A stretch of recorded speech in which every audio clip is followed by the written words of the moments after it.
You take the red pill, you stay in Wonderland, and I show you how deep the rabbit hole goes.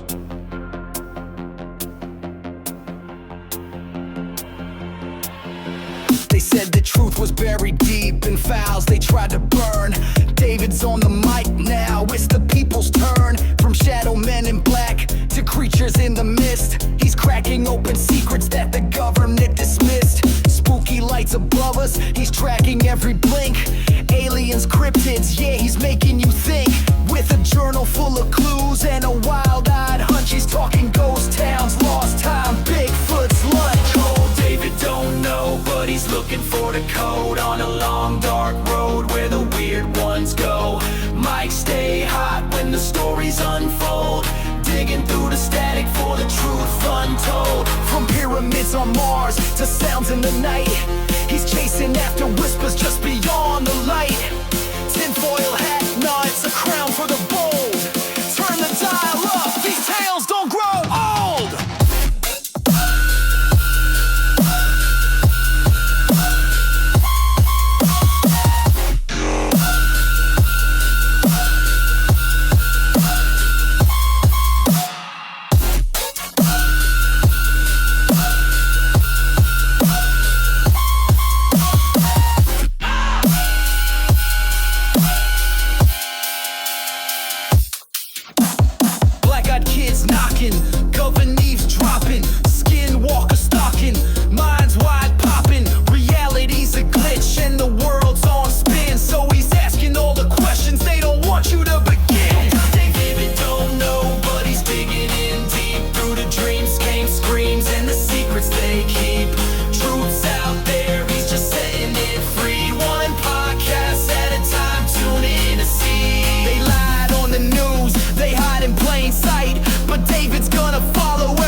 Welcome to episode 4 of Dayvid Don't Know. I'm Dayvid from Down the Rabbit Hole. You should know me from Instagram, Facebook, Threads, TikTok, YouTube, X, wherever you find Down the Rabbit Hole. And I'm very proud to say that we passed 250,000 followers across all platforms. It is a goal I was hoping to reach, and we have crossed that threshold. So I'm very happy about that. I have merch, people. I don't know if you know this or not, but I have a merch store. If you're interested, you can definitely find it on deeper-down.printify.me. Type that little stuff in and you'll see some t-shirts. I just put up a t-shirt but 5 minutes ago, and I bought it to test it. And it's on its way, hopefully in the next week or so or less. I have mugs. I have this cap is on there. I love this cap, by the way. One of my favorites. I have stickers, long sleeve shirts, short sleeve shirts. You know, I got it all, dog. I got books, little notebooks. I got spiral and I got hardcover. That's right. So go ahead and check that out. Deeper-down.printify.me and buy some stuff. Help support us. We need all the support we can get. Today I'm going to be talking to yet another. This is like 3 best friends in a row, and I'm just going to keep going. The JJ Rose 777 is my spiritual advisor. I'll be saying that. I've already heard myself say that in the episode already. And she's one of the most talented psychics I've ever come across. So, and you'll hear about what she's got to say about that stuff and what she's able to do, her talent. She's got many talents. But before we do that, it's story time. And I got another rideshare rider story. And this one leans a little religious. I'm not a religious person, but I really liked this story. So I'm going to share it with you. Gentleman, he's got to be in his 40s. He works for a well-known delivery company. It could be UPS, it could be USPS, it could be FedEx. It's one of those. He drives an 18-wheeler for them. And as we were going to his destination, he had just got back from, I'm not sure where. It was kind of early, so I was taking him from HEB to his house. HEB is a grocery store, okay? And I was taking him to his home, and I asked him if he had ever experienced anything paranormal. He said no. And then he started to tell me about, is this paranormal? Because I don't know. I'll tell you this. And he said when he was in his 20s, early 20s, he had this job where he had to drive and pick up trailers. So his job was to go to an oil rig. There are a lot of oil rigs here in Texas. And I've actually had to go and drop off stuff at certain oil rigs. And when you get there, it's like going into a ranch, kind of, where you go into this place and you have to go on this dirt road. It's usually bumpy as hell. And he was telling me that the night before it rained heavily. So it was a very muddy road he was going. Once he crossed in and he was going to where the trailer was set to be, it was very, very muddy. He found the trailer deep into wherever he was going. He started to hook the trailer up. And when he was all set, climbed in his truck and he started to drive. But he found that since it was so muddy because of the rain, he was stuck. And he knew it. He knew he was miles and miles and miles from anyone. It would take hours and hours before anyone could come and help him out. So he sat there for a minute and he prayed to God. He said, God, please help me get out of this. Jesus Christ, please help me. I'll do anything. Please help me get out of this. He jumps out of his trailer and he's looking for stuff to put in the tires to see if he can help himself out. And he's trying this and he's trying this and nothing's working. Then he feels an eerie feeling as he's down on his hands and knees trying to put something under the tires. He feels like something's watching him. So he turns around and lo and behold, there was a horse with a man, an old man on the horse with a beard. And at first it startled him, but he was like grateful that there was someone there. And he said, sir, please, sir, I'm in need of help. Do you think you can help me out? And the man nodded yes. And he was an old Mexican man with a beard. And the old man got off the horse, walked up to my rideshare rider and said, see, like he'll help him. So the man said, my name is his name. And he said, what's yours? And the man said, Jesus, which translates to Jesus in English. And it kind of caught the guy off guard a little bit because he just finished praying to Jesus for help. So they get a rope and the old man helps tie his horse to the front of the truck.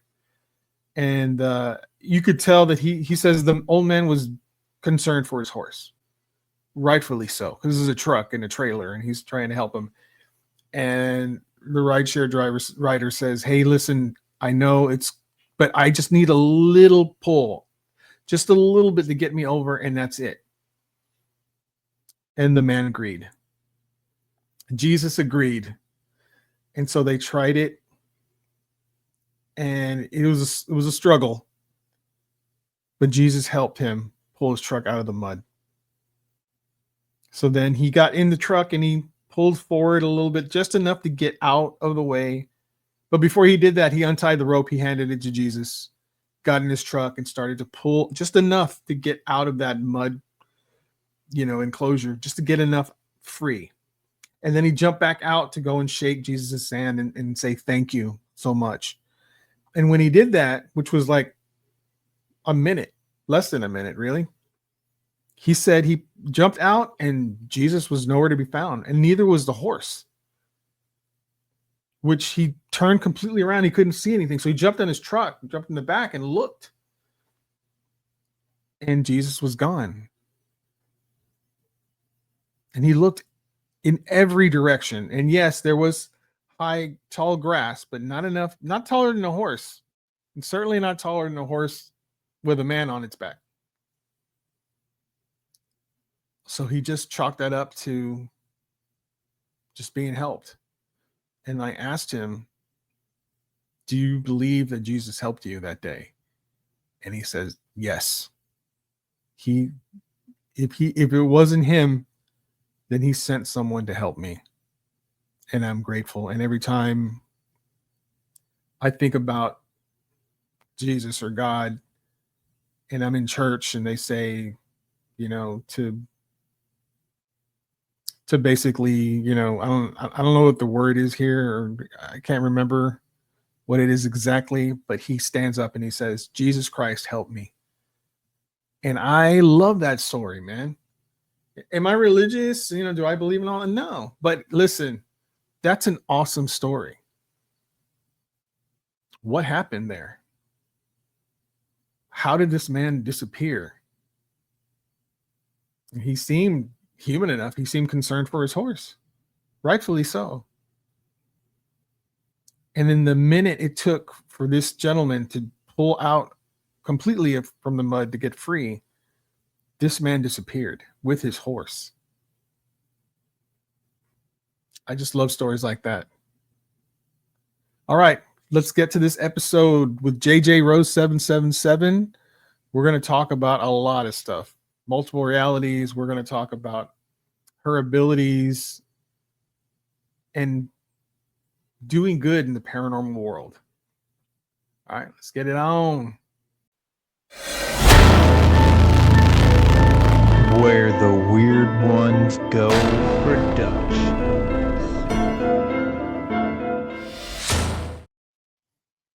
What's up, everybody? This is Dayvid from Down the Rabbit Hole, and you are listening to Dayvid Don't Know. Today, I have one of my very best friends in the world on the show. I love her to death. Her name is JJ Rose 777. She's on Instagram. She is, I always call her this every time I mention her, she's my spiritual advisor. She has a lot of talent, a lot of knowledge, and she can freak me out every once in a while. Let me say that. I'll give you an example. I was looking for something in my house. As a matter of fact, she was the one, "You need to go and get this ruler out of your drawer." I was like, well, okay, because I needed to do something with this ruler, right? So she says, "Go to the second drawer in the kitchen and get the ruler. It's on the left-hand side." So I go to my kitchen and I look at the first drawer. She goes, "No, not that one. The one next to it." I was like, oh, okay. I open the drawer and she says, "Okay, get the ruler. It's on the left." So I'm looking, and my parents will attest to this. I can't find shit. I cannot find nothing. You have to tell me, you have to laser point this thing like cat. You have to show the laser, and it's over here. So I'm looking and I can't find it. And she says, and I shit you not, she says, "It's under the turmeric." And I was like, "What are you talking about?" Sure enough, there's a giant bottle of turmeric on the left-hand side. And when I moved it, there was the ruler. And I told this to Angie, my girlfriend, and Angie freaked out. She was like, what? She could see our kitchen. Did you see how messy it was? So we're going to talk today a lot about her abilities, what she can do. She's a light worker. And correct me if I'm wrong, JJ, you're also a white witch. She just shook her head yes. And she has many talents. She's a clairvoyant. And I don't know if you guys know this, but there are a lot of clair things like clair audio and clair visual. I don't know. Just kidding. I don't know all that stuff. She's going to explain that stuff to us. And then we're going to talk about reincarnation. And we're going to have a lot of fun with that stuff and multiple realities. And I'm going to bring her in so we can get started here. Welcome, JJ Rose 777. Hi. JJ! Yay! Welcome. I just want to preface for your listeners that we were on the phone when I told you what was in your drawers. I've never been to your house. We live about 1,800 miles apart. Mm-hmm. Texas to California. That's right. I live in Texas. She's in California. And we were on the phone. Total sense. Yeah, I didn't even mention that. But yeah, she was telling me where to look in my house that she's never been to before. Nuts. I astral travel a lot. It saves a ton of money on travel. Very green. Astral travel. That's amazing. Love it. I've done that once. I've accidentally done that. And I remember I was trying to learn how to meditate and failing. This is my 20s. I was like trying really hard, like really trying to get in there. And then one day I accidentally did it. And the next thing I knew, I was looking down at the top of my head.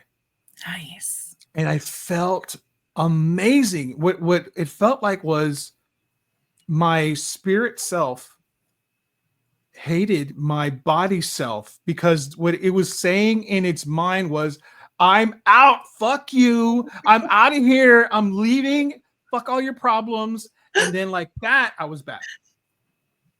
And it's very freeing to be outside of your body, which is probably why a ton of spiritual people do it most of the time. I've been trying to get back to that, and I for the life of me cannot do it, but I accidentally did it once, and it was beautiful. It was a beautiful feeling. And it was the first time I realized I'm two people, actually. Mm-hmm. I am the physical form of myself, and there's a spiritual otherness of me that make up this whole thing. Oh yeah, you're a lot more than two, my dear. Didn't know that before, but I realized, and the spiritual self is not fond of the body guy. Right, your physical body is your expressed form of your spirit on this level. That's a nice mouthful, isn't it? So, in case no one knows who I am, which I'm just always going to assume no one does, I am obviously your friend. You're one of my dearest friends in the world. I'm an ordained non-denominational minister. I'm an Yes, I am. Wow, I didn't know that. Yeah. I can marry people, and I've done funerals and baptisms and a whole bunch of stuff. You might tell Angie. Yeah, and I can do it in whatever spiritual denomination that you want, other than, of course, the closed ones. Uh-huh. Right. I'm also an all-element eclectic solitary white witch. What the fuck? That's confusing. That's a whole lot, but if you're a witch, you'd understand that. Psychic, past, present, future, precognition, retrocognition. I'm a medium. I can see, hear, feel the dead, sometimes smell them if that's how they want to do it. I'm an empath, a sensitive. Obviously, astral projection. I can do all the divination, psychometry, all that good stuff. Telepathy, dream precog, energy medicine, and astral projection, obviously. That is my main one. And then my main focus is energy and entity cleaning and clearing, as well as psychic and energy cleaning and clearing, and then mainly a metaphysical teacher, guide, whatever you want to call it, just someone who is like a safe space for you to get information for people who are waking up and trying to navigate what this is like. Because I realize I'm very blessed. I've been like this my whole life. I come from a long litany of people before me who were like this. So I've had a lot of help navigating this world, whereas a lot of other people have woken up a lot later in life. And I realize how hard that can be, especially if you're in a place where you don't have friends or family who talk about this. Or if they're extremely religious, let's say, right, and they deem all of this as evil, or, you know, don't do that, or they want to put you in a psych ward. I am also a psychic specialist for a paranormal investigative team, which is super fun. So I get to get a little boots on the ground stuff. It's a lot of hurry up and wait. I'll just let you know. But yeah, so I'm a lot. You are a talent, and you know, I've said this many times, but first of all, I just want to say I met you through Tommy Cullum, our good friend Tommy Cullum. Yes. Shout out to Let's Get Freaky. I listened to the episode that you were on, and you were discussing, you know, a lot of what you do with Tom. I was so impressed, but I'll preface this with I'm a skeptic. I'm a huge skeptic. And I remember listening and thinking, "Ooh, this is interesting. This is interesting." I don't believe it. But something compelled me to reach out to you, right? And so I did. I found you on Instagram. I messaged you and I said, I thought you did a fantastic job with Tommy. It was great. I was very interested. And you asked me, would you like for me to do a spot check? And I thought, huh? What? Spot check? What is that? What's funny is you didn't know this because we didn't know each other. I was not at home. I wasn't in Texas. I was in Virginia visiting my son. Angie and I were visiting our grandkids as well. And that's where I was on the plane listening to you. When I got off, I messaged you and you said, let me do a spot check. And you gave me some specific instructions. You said, don't go driving, don't go walking, you know, be somewhere and make sure your feet are firmly on the ground. And I was like, okay.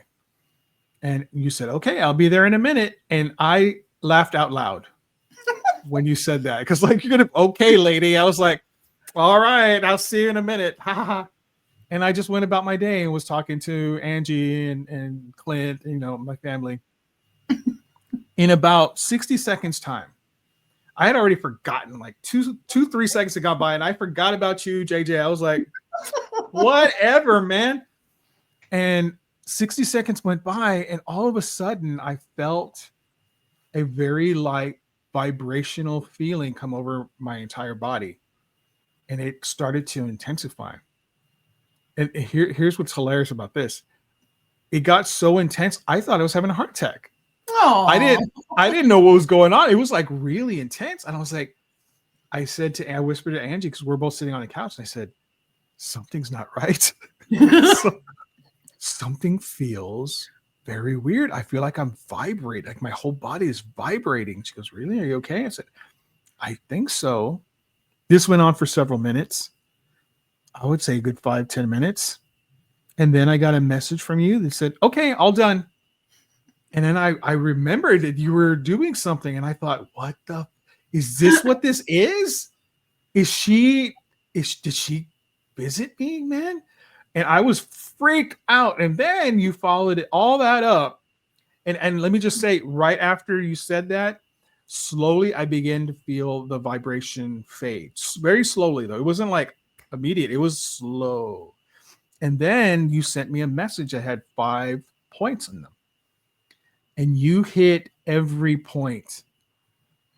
That it was so shocking to me that you were so accurate about what was happening in my life at the time and what I was feeling in my life at the time.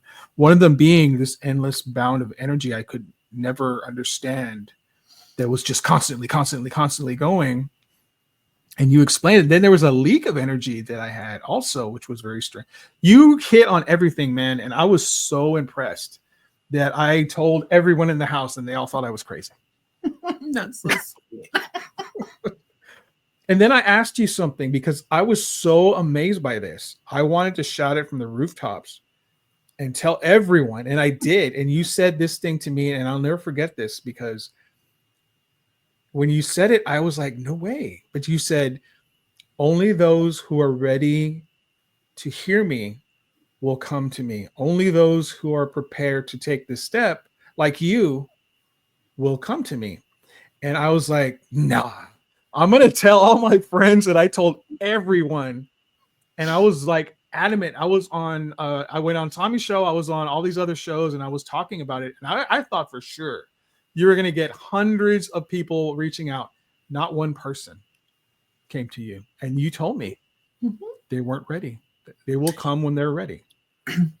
Yeah, it's something I've dribbled and dropped about it, but I don't think I've like fully explained it unless I'm having like a one-on-one with someone. The way that my YouTube channel is set up, the way that basically I am set up with spirit, is when someone is ready for me, right? And they need that help, and they have chosen me in their ether, in their contract universe before, they will find me. I do not push my stuff. I'm not selling anything. There are certain things that occasionally I will have to charge for, just because it's so much energy, right? For me to do like a clearing or an exorcism, that's a lot. And also because most of the time people need to put some value on something in order to keep it up, right? So it's like if you had a friend come over and clean your house and they didn't charge you anything, oh, that's super nice. But you're not going to keep it as clean as if you're paying a cleaning service to do it. Yeah. Right. So sometimes that value has to be there. And sometimes I'm on the phone doing this work for 3-4 hours. And sometimes after one of those sessions, I'm down for 2 and 3 days because it takes that much energy. But when spirit really pushed me to come out in the big wide world, right, and do this work, it said, you need to be a safe haven for people who need it, and accessible for people who need a friend, whether it's a friend in this community, someone to talk to, but also be a resource. So that a lot of times, like my Discord server, I'm just building community with people, they all have a nice little space to meet, and then they all become friends and they can talk with each other. And in all honesty, what I keep hearing over and over is I've never had anyone else in my life I could talk to about this stuff. And how lonely must that be, right? To just have all of this going on and you don't know, you have no one to talk to about it. You're just listening to things online. I don't like that. That's sad. And again, because I've been so blessed that I've had this community in my life, my entire life, I don't know any different. So I just want to perpetuate that. But I've had friends, one in specific, I know I talk about this one a lot, but he had heard I was going to be on a podcast and he was super excited because he loves podcasts. And I said, okay, well, like, check it out. Here's the thing. And he was taking a trip where he was going to be driving for a couple hours. He listens to a 2-hour podcast with me. And he gets done and I message like, what'd you think? Critique, give me anything. And he says, I swear to God, I don't know what happened. I have no clue what you said the entire 2 hours. What? Yeah. And I said, wow, okay. And he took it upon himself to listen 2 more times. Okay. Now he's driving. He's the only one in the car. He's not zoned out. Like, he's a really good driver. And the same thing he said, I remember the host's intro and it was like the rest of it is just blank. And I've had other people say the same thing. I've seen your name. I've heard you on other podcasts. I've heard you talk. I couldn't remember anything you've ever said until one day, all of a sudden it clicked and I had to reach out to you. And then all of a sudden, like, I was able to actually hear what you were saying. And that is not me. There's no ego behind it. It is strictly the way that spirit has me aligned with this work. Is the teacher's there when the student's ready. You ever heard that phrase? Yes, right? Yes. That's pretty much it. And the friend is there when you're ready to have that friend. So these people were not ready yet. Is that what you're saying? Basically, they were not ready to hear it. God Well, damn. and it's not necessarily ready to hear it from me, or ready to take this step. So with me in particular, I'm happy to talk to anybody about anything. I don't, obviously, right? Like I've been on 35 podcasts, or 36 now, which I'm eternally grateful for. It's interesting because I might have a couple things that I say that are different than the majority of people. I mean, there's tons of psychics in the world, right? And tons of people who've had experiences. But with myself, there's a difference in, yeah, I'm going to give you that information, but I'm also putting you to task to look at how that fits in your own world and start working with it.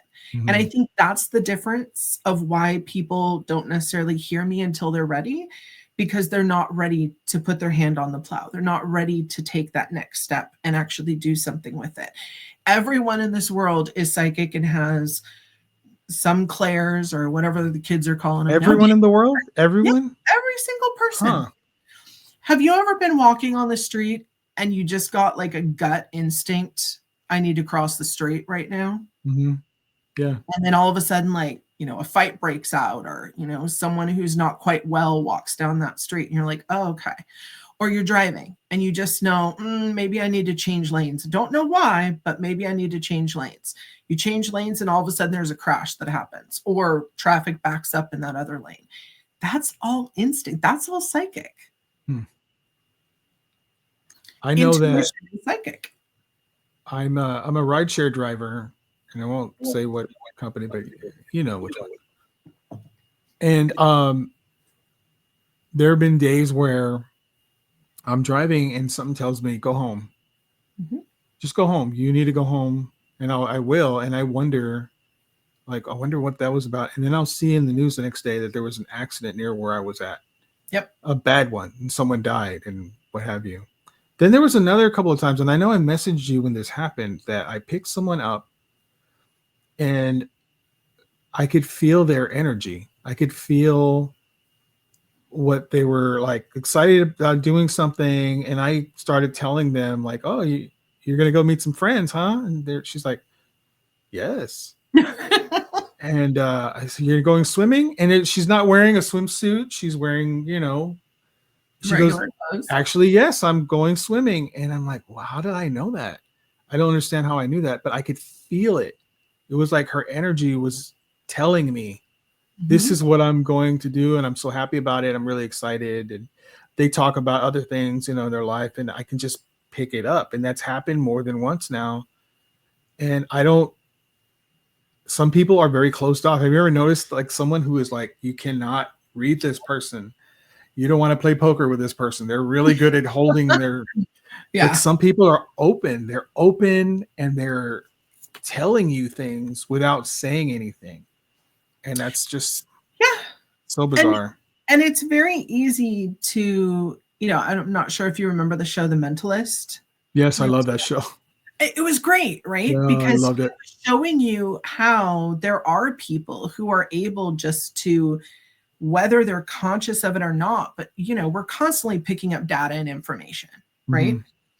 And I think that's also why when I do like a spot check-in with somebody, or just someone messages me, hey, I need help. Can you look at something? Okay. I tell them, do not give me your address. I don't need your full name. I don't need anything about you, just your consent. And, be sitting, please, for this, because my energy is intense. And I know that. Yep. Right? Yep. It is. Yeah. And once you've worked with me a few times, like you've even said it after like the third or fourth time, you were like, oh, it's not as strong as the first time. Right. Because you're more used to it. Right. It's like a perfume. The first time you smell it, whoa. And then the third or fourth time you're used to it. So your brain calms down. But I like doing that. Not necessarily for, I don't care about brownie points, right? Again, I'm not selling anything. So who cares? Yeah. But it's more about, I want that boundary there from the beginning, that I'm not going on any preconceived notions about you. I have no clue who you are, where you are. That doesn't matter to me. I want ice cold information. on you, which Yeah. is just me zooming over and getting what I need or seeing what the ether. And I do the same thing on our paranormal investigations as well. I tell my paranormal partner, please don't tell me anything about the case. Let me just tell you, off the bat what's coming through. And then we go and I cold read, and then I get all the info at the end and see what matches and what we need to suss out. Yeah. But it's also a good indicator for people like you who are skeptics to understand, they're not fishing for information. It's not like those, and God love them, they serve a purpose, right? Those old medium and psychic shows back in the day, they go on talk shows and is there someone with the letter M in the audience? Yeah. Yeah, of course there is. You got 180 people. Michael. Matthew, Exactly. yeah. Wow. Oh my God, me?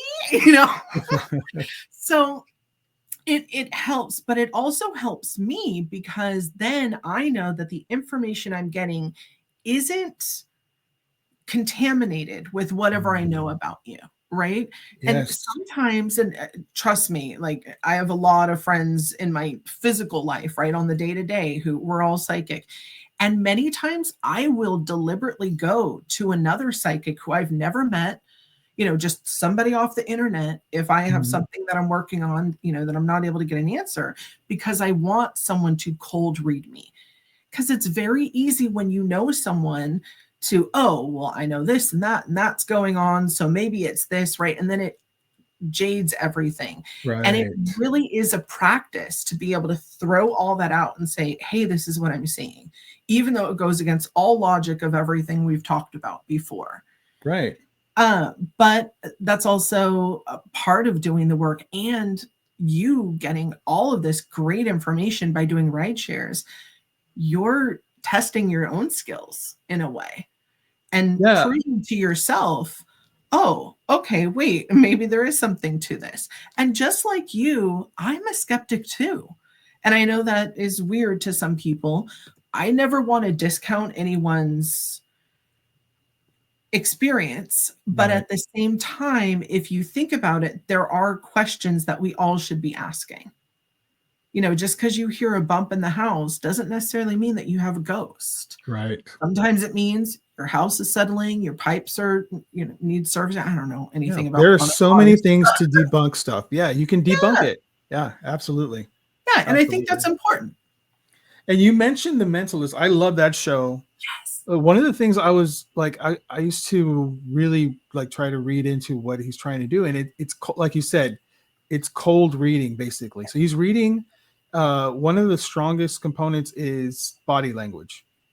He's reading body language. I think I do a little bit of that because the person is behind me and I can see them in the reflection.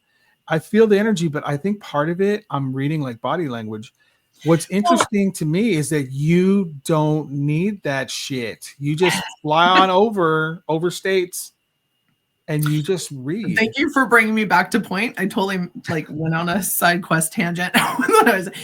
So I don't, if someone messages me, I don't go to their profile to look before.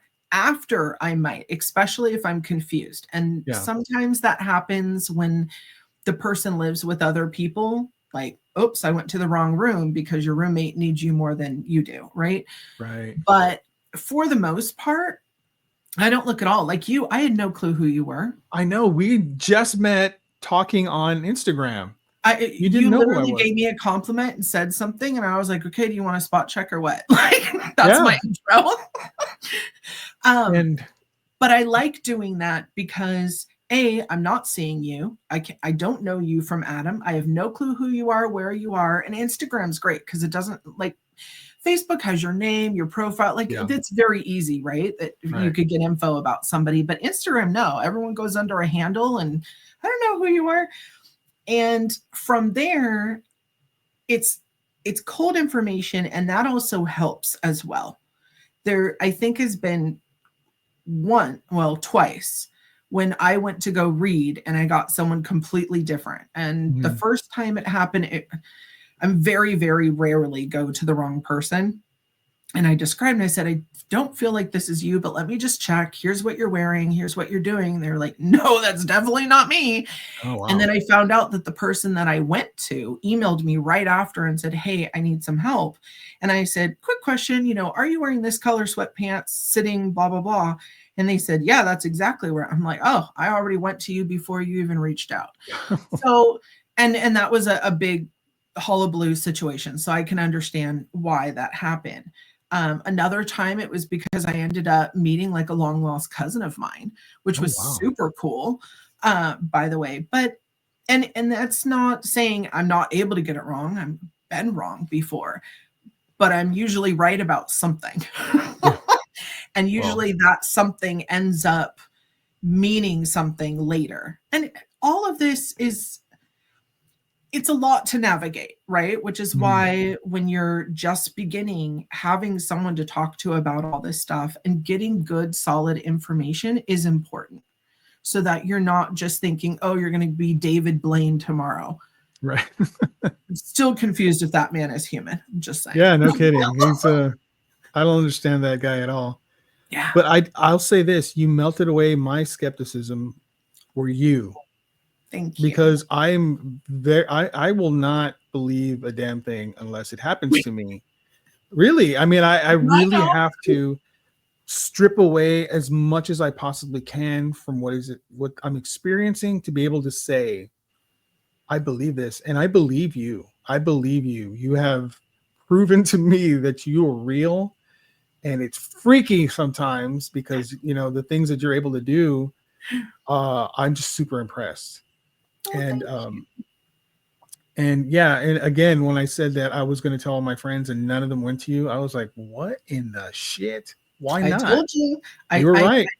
I told you. Right. I said, please don't be upset. I know that you want to scream it from the rooftops and you care and you're so kind, but numbers don't mean anything to me. For me, it's quality.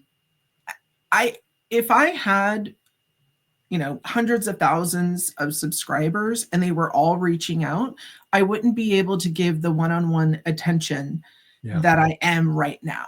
Right.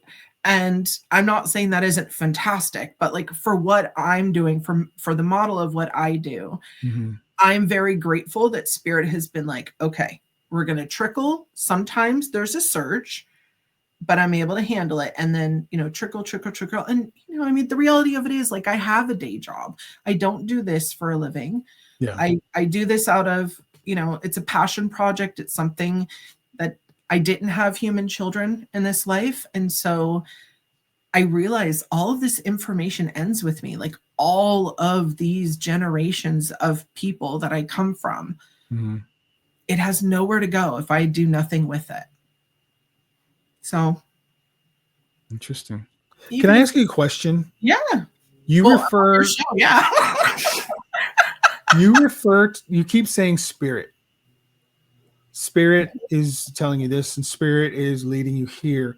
What are you referring to when you say spirit? Like, who are you? Is it a person? What is it? Is it a well of like information? Is it a hall of libraries of all knowledge? What is spirit exactly? So for myself, because I come from such a varied background, and because I really like to inculcate making other people feel comfortable, depends on what religion you came from, what you've been exposed to, and what your phobias are. I've had a lot of people tell me, don't use the word God, because it's either confusing to them, because which one, right? Or they have issues. I refer to the thing we all come from, right? Everything and everything, the thing that we all come from, as source. Okay. And then now you're speaking my language. Yes. I love it. And then from source, there is spirit, which, depending if you were raised in some sect of Christianity, you might call it Holy Spirit. There's a lot of different names for it. But spirit to me it's not one spirit. It's not like, oh, I've got a person, right? Like, oh, let me call my spirit. No, it's So it's not a spirit guide or anything like that. It's not like I mean, we all have those, and I do. But when I say spirit guides me, that's my all-encompassing term for whatever way the information's coming through, whether it's my spirit guides, whether it's synchronicities. It's spirit is like source in action, if that makes sense. Does that make sense? The source. That's what every time you say source, that's what I think of. Yeah. Yeah. So spirit to me is source in action. It's the source just is, right? Whereas spirit is the action thereof, which is constantly moving us and guiding us. The way I see source is, I have a different, I was raised Catholic. So I was indoctrinated in Catholicism. Okay. And, I was very devout. I know we had this conversation before because I was on your show. Yes. And we talked about this. So, but the way I view it, the source is where our souls are at, or our spirits, or whatever you want to call it.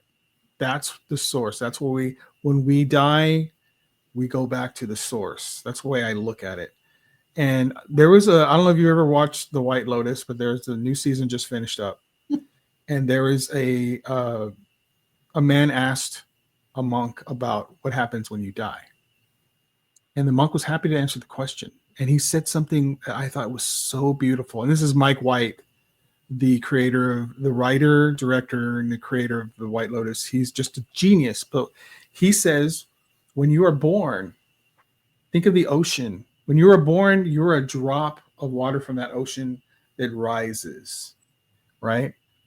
And you have all these experiences and you live this full life. And then when you die, you're the drop of water coming back and meeting the ocean. And you're back with love and fullness of spirit, and you are together again. And that was so impactful to me because he's talking about the source. To me, that's what I hear, because everyone who ever talks about having a like a near death experience or whatever, they talk about being in a place that is so beautiful and loving, and it's filled with all this happiness. And that's what I think they're describing. To me, that's what it is, and I love it. Well, yes. And that's a beautiful allegory too, because it made me think of all the things that drop of water would be. It becomes precipitation. It becomes a cloud. It gets rained down and it goes through streams and tributaries and all the dirt and the different plants, and it gets, licked up by an animal or a human and then digested and out, all the things. So it returns to source just like we do when we pass away with all of these experiences. And then it adds to source with all of that, even though source is a culmination of all those experiences that ever has been and ever will be. So that's a big concept for a lot of people to get their mind around. It's rough because in my thought, the ocean or all the drops, that's God in a sense. So it's not God with the beard and the clouds and the lightning, and it is all of us being a part of that divinity. We are all a piece of God. In my opinion, that's the way I like to think of it. That's why I treat everyone with the same respect that I would like to be treated with, because I'm not just interacting with a person. I'm interacting with the divine, a piece of the divine, just like myself. Yeah. And so that's the way I like to look at it. That's how I'm not saying it's a religion, and I'm not, devout in that, but that's how I view the afterlife and life and all that stuff. I like that. You can talk about when people say namaste. Namaste means the light in me honors the light in you. Ooh. Think of how deep that is. That's right? Beautiful. Yeah. I never knew that. And then with the Hawaiians and the word aloha, people think it means hello and goodbye, but it's deeper than that. It's a sense of familial connection, and almost like my soul sees you and thank you, which is why it means hello and goodbye at the same time, right? It gets a little confusing. There's so much depth to these different sayings, and yet people, it takes a long journey for us to get there to understand that depth. You mentioned, God with the beard and the lightning bolts in the sky, right? That's actually Zeus. Yeah. And which is why when Zeusy people boy. say, oh, so you're talking about God, I don't use that terminology because, again, which one? Which one are we talking about? And then I have to rifle through all of your knowledge and background in order to figure out what God means to you, because the word God means something different to everyone. Imagine that. Yeah. I love the reverse of that word. If you turn it around, it's my favorite. I love dogs. Those are my favorite. Animals are absolute unconditional love, which is why it's so hard when they pass away. Because humans are complicated. Think of every human you've ever met, right? There's things you love about them. There's things you don't love about them. There's things you, right? Yeah, absolutely. Everything in between. Animals, no. Your dog pooped on your carpet wet, it doesn't matter, right? Okay, dogs do that. Like, we clean it up. Might have to look at that stain forever, but like, it is what it is. And now, if your family friend came in and did that on your carpet, like, get the we're hell gonna out have of a here. much different scenario. Absolutely. Yeah. So it's a wonderful thing when you think about, for instance, you were talking when you astral traveled, and I mentioned most spiritual people, we like to be out of our bodies. So as of right now, like talking to you, I'm about 70% out of my body. Wow. 30% in. I try to ground, right, as much as I can, but I like hanging out. It's easier. When you're fully in your body, which I do recommend everyone do at least once or twice a day, because you want to get a check-in, right? Yeah. That's how you're going to feel what hurts, what needs attention. And because I'm out of my body so much, I forget basic human things. And thank God I have a partner and a wonderful family and friends unit that helps keep me on track. I forget to eat. I will forget to drink water. I forget to do certain things. And that's not because I'm so busy. It just doesn't dawn on me because I'm not really checking in. And so I have to make it, okay, ground. Oh, that hurts. Oh, that needs food. Oh, we need water. Oh, we need electrolytes, or, whatever the case may be. Typically, because it feels so good being outside of the body, most people who are spiritually inclined tend to exist outside.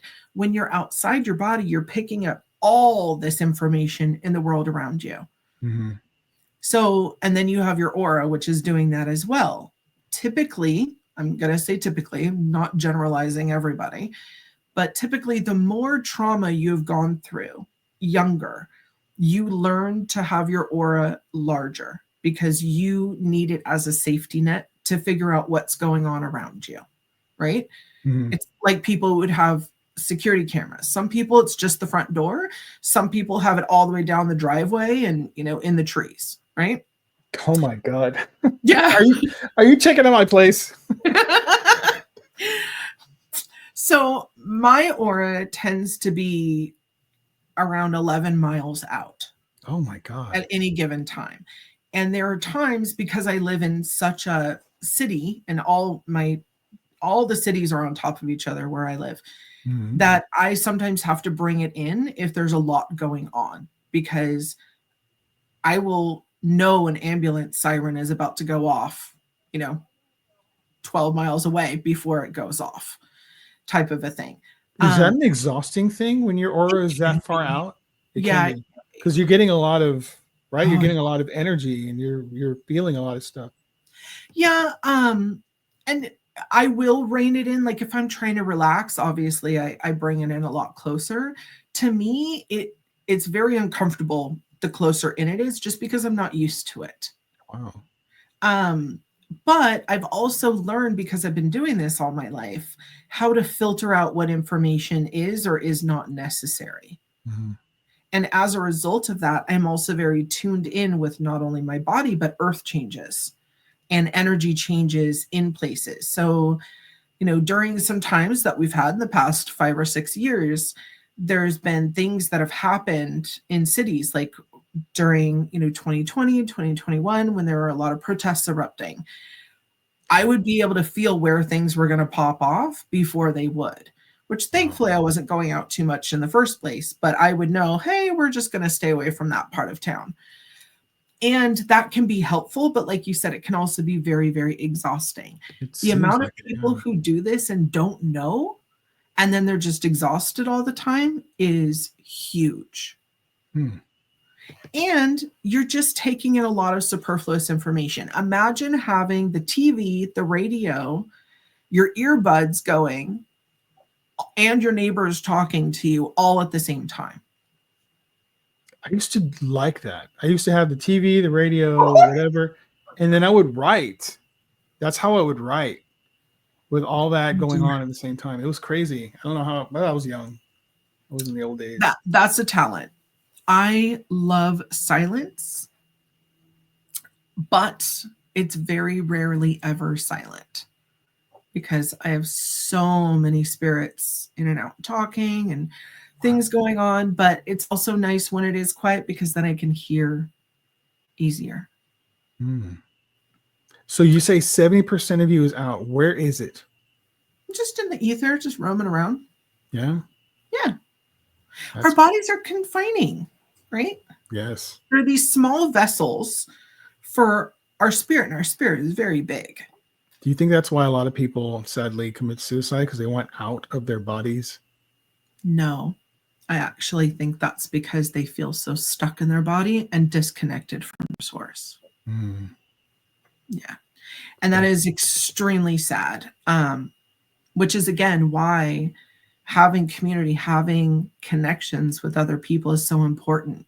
Feeling that because on an instinctual level, all of us know that we are spirits having a human experience, right? We're not humans having a spiritual experience. It's the opposite. Right. And knowing that we're spirit, so we know that we are all connected and we have this constant community going on, right? And connection. But when we're in our body and we're completely cut off from all of that, we don't feel it, and instinctually we crave it because we know we are that. So where is it on this human level, right? And then it gets very lonely. And then you'll see people doing self-sabotaging behavior in order to stay alone. They don't even understand they're doing it psychologically and wondering, well, I want to be around people and I crave friendship and community. And yet they almost do everything they can to make sure people don't want to hang around them.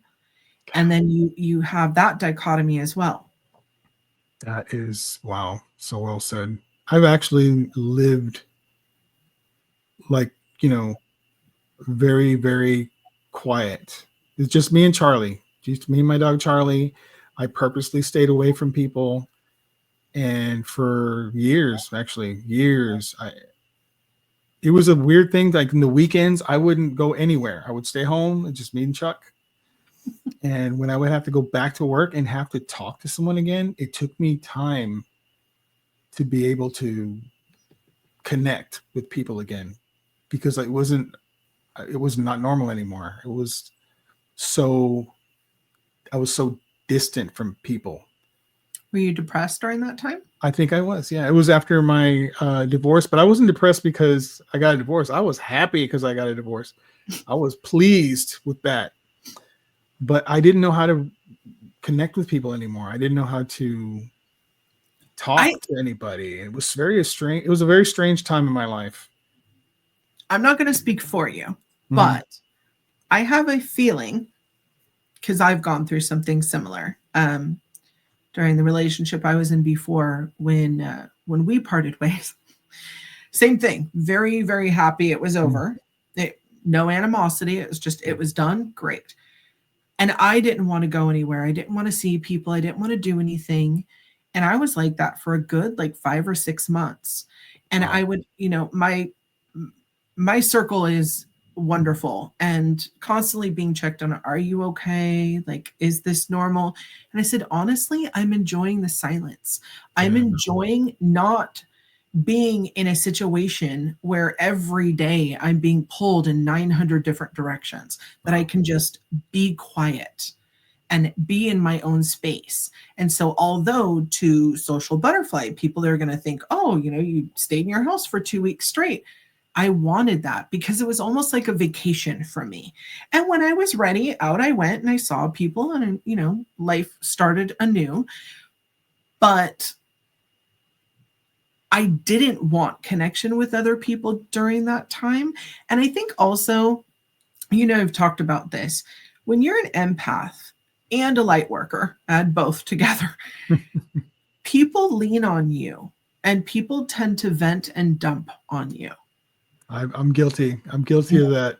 We've talked about it more than a few times, right? Yep, And every time we've talked about it and you get real low, I remind you it's time for you to take a little breaky break from people. Mm-hmm. Stop social media, whether it's a couple hours, days, whatever you need. Stop going out and, working and all that with people. Just be by yourself for a couple hours, days, whatever you need. And rehydrate almost energetically and clear everyone's stuff out of your aura, of yourself, and just get in your own energy again. And this is why I teach like my metaphysical bubbling and spiritual clearing, because you do not understand how much you are constantly taking from other people. Yeah. And there are going to be relationships in your life where it's reciprocal. It's set up that way. You're my friend. I'm your friend. Okay, we can vent to each other, but we also lift each other up, right? All the things. Then there are going to be people where you are their rock.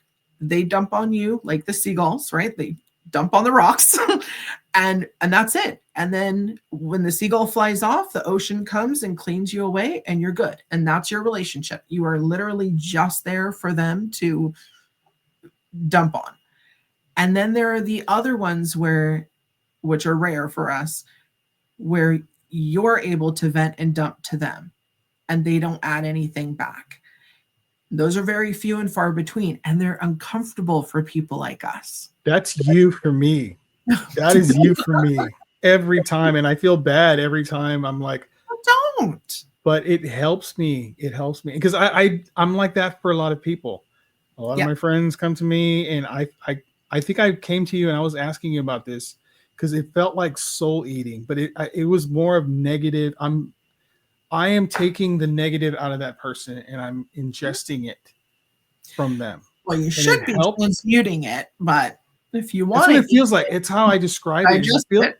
I feel like I'm taking it from their body and I'm eating it, and it's helping them to get rid of whatever that is they have in them, but it's filling me up with this kind of, and I have to release it somehow. I have to spread it out to get it out of me, and sometimes I have to go to that well of silence to be able to drink from that, and really quick ways are grab some salt, whether it's you take a shower with salt or you just go grab some McDonald's salt, go to the bathroom, wash your hands with it. Salt helps transmute negative energy. Oh shit. Yeah. You've told me this before, and I've taken a shower with salt, and it's Himalayan salt. I don't have regular salt. And I'm just like, get out of me, man. Yes. I love it. It helps. It really does help. And I mean, there's a whole science to that. I have a whole video if you want to let me get totally nerdy on that. Just jump on over to my YouTube and listen to that. But where's the YouTube page real quick, just to give everyone a JJ Rose 777. Ta-da! Real original. And that's it. That's all I had to type in YouTube. JJ Rose 777. Excellent. Okay, cool. So something as simple as salt really, really helps. The other thing is just you can visualize the water running down on you is white light, and it's clearing all that away. Oh. Right? And then down the drain it goes. I have a whole method where you're grounding, you're pulling light in, you're clearing yourself, you're getting it all out, and then you're reconstituting yourself with light. And it's like a quick 5-10 minute meditation that you can do that I walk people through. I'm sorry, I'm not monetized. There are commercials, my bad, but hey, it gives you time to let it all really meander on in for you. But it's really, really important to anybody out there who's listening, who goes through what you and I go through, where we have multiple people who lean on us, or people just really love coming to you with all their stuff, right? Yeah.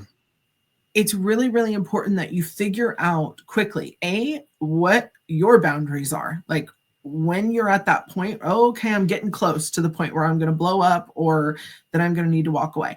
I do it. There's times when I go off all internet socials for like a day or two and just reconstitute because I'm constantly talking to people. Yeah. And sometimes it's really great stuff, but sometimes there's some really intense situations. And I just need a moment to figure out, hey, what's me and what's everyone else? That's a good way of putting it. So JJ, let me ask you, because this is something that I think about a lot, and it's reincarnation. What are your thoughts on that? Where do you stand on reincarnation? Yes, yes, and yes. It doesn't make any sense if there wasn't. Okay. Yeah. Interview's over. No. Okay. Good night, everyone. Yeah. All that for that, right? No. So, okay. Reincarnation and the afterlife is really, really exciting. And if you don't mind, I would love to talk about a subject that I've never talked publicly about before, Please. which is called body sharing. Oh, body sharing? Yeah. What? Okay. So, we're born into these human bodies. Mm-hmm. And then we live our life, right? And then we pass away, and then we go up, we report on in, we do the check. What did we do right? What could we have done better? Did we learn the lessons?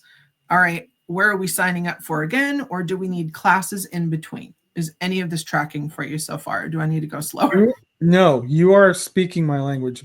We have never talked about this. Oh, good. But that's exactly how I think of it. Good. It's a level up type of deal, right? Where you're trying to, and this is something that in my life I'm trying to figure out, and I'm trying to meditate so I can, am I doing the right things? Am I learning the right lessons I need to learn in order to step up? Because I would love not to come back, to be quite honest with you. I would love to just stay at source and be a guide or do something. I got news for you, sweetheart. That's not happening. You might not come back to this planet. Right. But you're coming back as something. Damn it. So when we pass over, we basically go to a tribunal. Think of it like screens, right? Mm-hmm. You watch your life played out through your eyes. Then you watch your life played out on the impact it made to just the people that are directly involved, right? Yeah. And then you see how it factored into the grand picture of everything. Mm-hmm. Call it worldwide, universal, whatever that may be. And from there, you take out, okay, and this is with full knowing. You're completely unveiled, not how we are here, where we question everything, Yeah. And then you work with your spirit team on, okay, I came in to do XYZ, and it's a long list. It's never just one or two things. Some people, it's very short, but they usually don't live that long. This spirit team is here with us now, right? Like, I don't know who they are. Like, I can't, converse with them directly, but they know you. They know us, and they're trying to help us along, right? From like whenever we started to whenever we die. So they're trying to help us out. Mm-hmm. Yeah. And so they're guiding and working with you as well on, okay, this and this and that went really, really well. This part was a little dodgy there for a minute. Yeah, fucked up. Well, or just, the lesson wasn't getting through, right? You need to take trigonometry again. I'm screwed. So you go through all that, and then it's, okay, now what? Is it, okay, boom, we're going into another life, like a lot of people do. It's pretty quick, like we're going. Or is it, hey, I need to take some classes in the interim in order to get better at this, that, or the other. Mm-hmm. And then I can recycle and reincarnate. And reincarnate doesn't necessarily mean you become a human again. It could mean that you become something else. There's lots of other planets with things. There's lots of other beings that we coexist with as well. Yeah. And so you have to think bigger than just us little humans. And there's a whole universe of things that you can come back at. And in my belief system, we're here. Mm-hmm. You have 7 levels below of beings and 77 above us. What the hell? The 77th is one with source. Basically, you're source. Okay. Mm-hmm. We are an expression of source, just 77 levels down. So our spirit team is going to be, level 8, 9, 10, 12 above us helping, right? Because they're anything usually over like level 12, they're not interacting with us down here too much because think of higher dimensional beings that are like dimensional 9, 10. It's almost like nothing's going to compute. It makes no sense. Like our little small frame of thinking down here is yeah. So, I mean, think of like an ant, okay, on the ground. Do you ever sit there and look at that ant and think, I wonder how that ant's feeling today? I wonder its backstory. I wonder, if it's going to go home and talk to its wife, or like how it likes hanging out with its friends, or does it have enough water or food, or how does it feel about Paul Rudd? Right? Okay. I mean, these are the hard-hitting questions that need to be asked. But that's what a higher dimensional being would be like to us. We would be like the ant.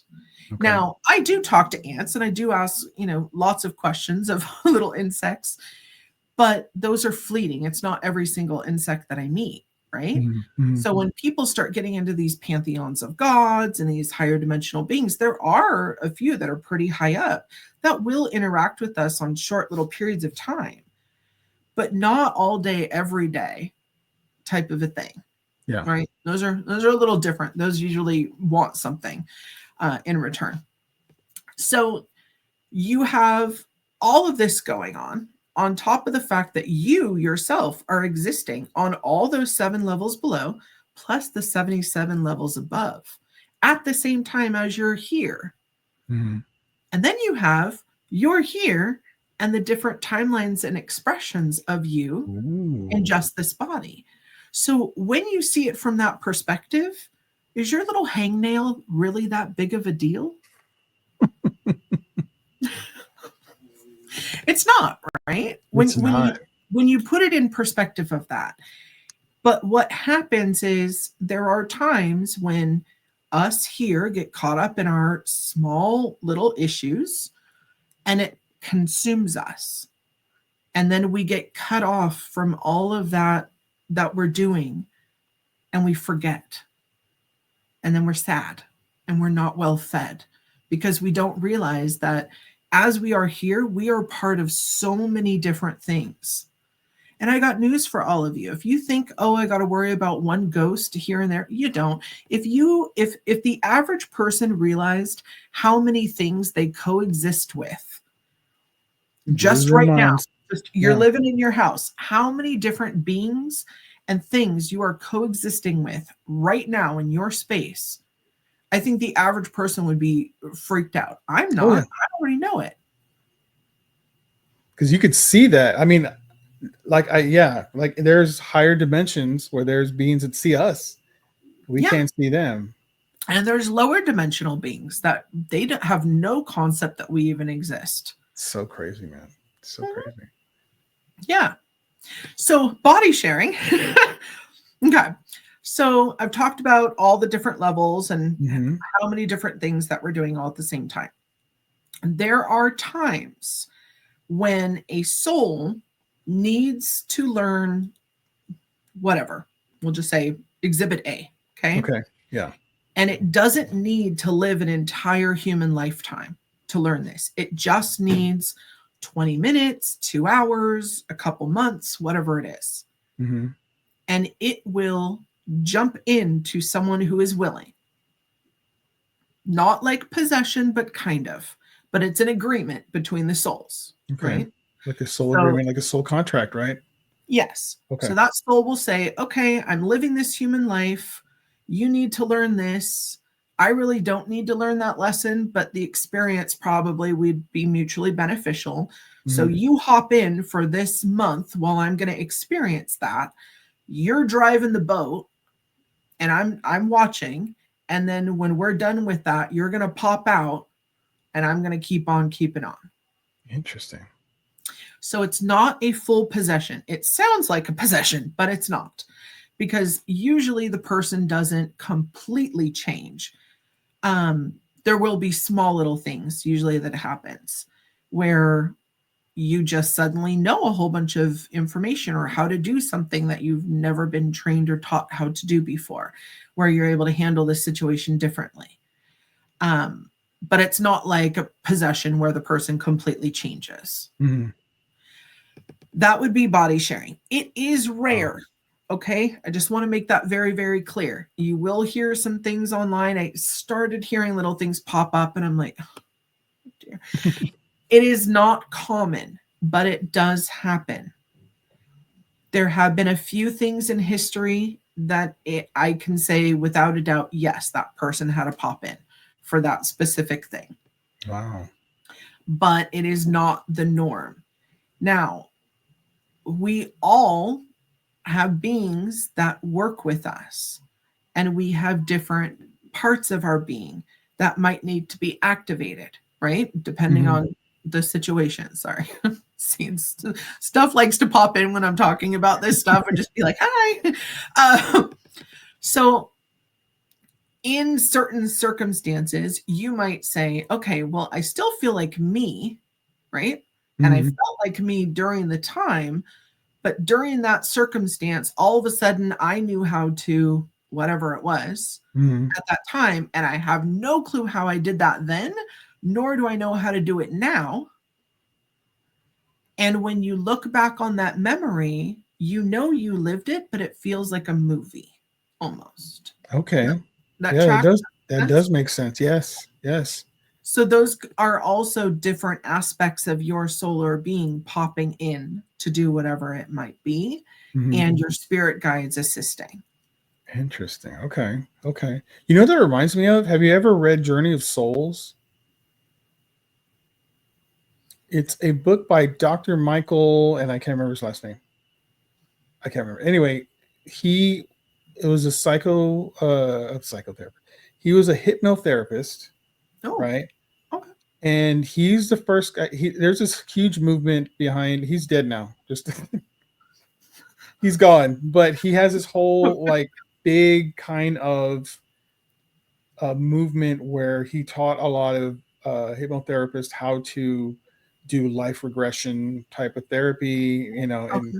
he's the guy who developed it. So he had was helping some lady with her cigarette problem. She wanted to stop smoking, so he's helping her and he's talking to her. He records these sessions with their permission, and he asks her a question about going back to a certain point.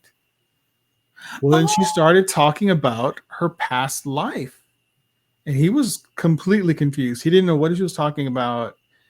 And so he asked her if we can do more sessions. And so she started to not only talk about the same past life, she talked about the source and being at the source and feeling the love and feeling all this stuff and all this. So he was really, really into this, and he started to do with more people. Well, he has a whole book about it. He's got several books, as a matter of fact, and I've read one of them. I have another one I'm reading, and he was talking about something very similar to what you're talking about, except he said it was one soul that split into two, not two souls. It's the same soul, but they were both on Earth. One was in Canada and one was in America, and they were living different lives mhm. so that they could maximize the time and learn the lessons as quickly as they could. And I was like, what? This is insane. So one was a male, one was a female. And it just made me think I'm very in touch with, I can be nurturing. I can be very nurturing with my dogs and with my wife and, my children, and care for them in a way that I feel like maybe at some point in another life, I was a female, you know? maybe several lives. Maybe several lives I was a Viking. Who knows, man? But I know that I didn't live. This is not my first go round. This is not my first rodeo. I know I've lived several. And I'm tired and I want to stop. So help me to stop this. I want to. So let me just address this real quick for anyone who cares. I get it. Okay. This planet will test your patience while you're living on it, right? Yep. But, and I'm going to try to do this without crying, okay? Because I get all emotionals. You can do it. All the emotions. It is such an absolute gift living here on this planet and being in these bodies. And I know this is going to sound ridiculous, but work with me, okay? Mm-hmm. Coming in completely veiled, as most of you do, to these lives and figuring it out like you're groping blind children, just, padding through life, trying to figure it out. And all these things, especially now, right? Like we don't just have the things that our forefathers dealt with. We've got shelter and all that all figured out. Now we got to figure out like these online things. And now you're talking to a global society and this and that, all these expectations and stuff. Even though we've done a really good job at putting some of those behind, but it's a lot, right? When you have to navigate all this stuff and you have to fit all these little boxes and look certain ways and all the things, right? It's an experience.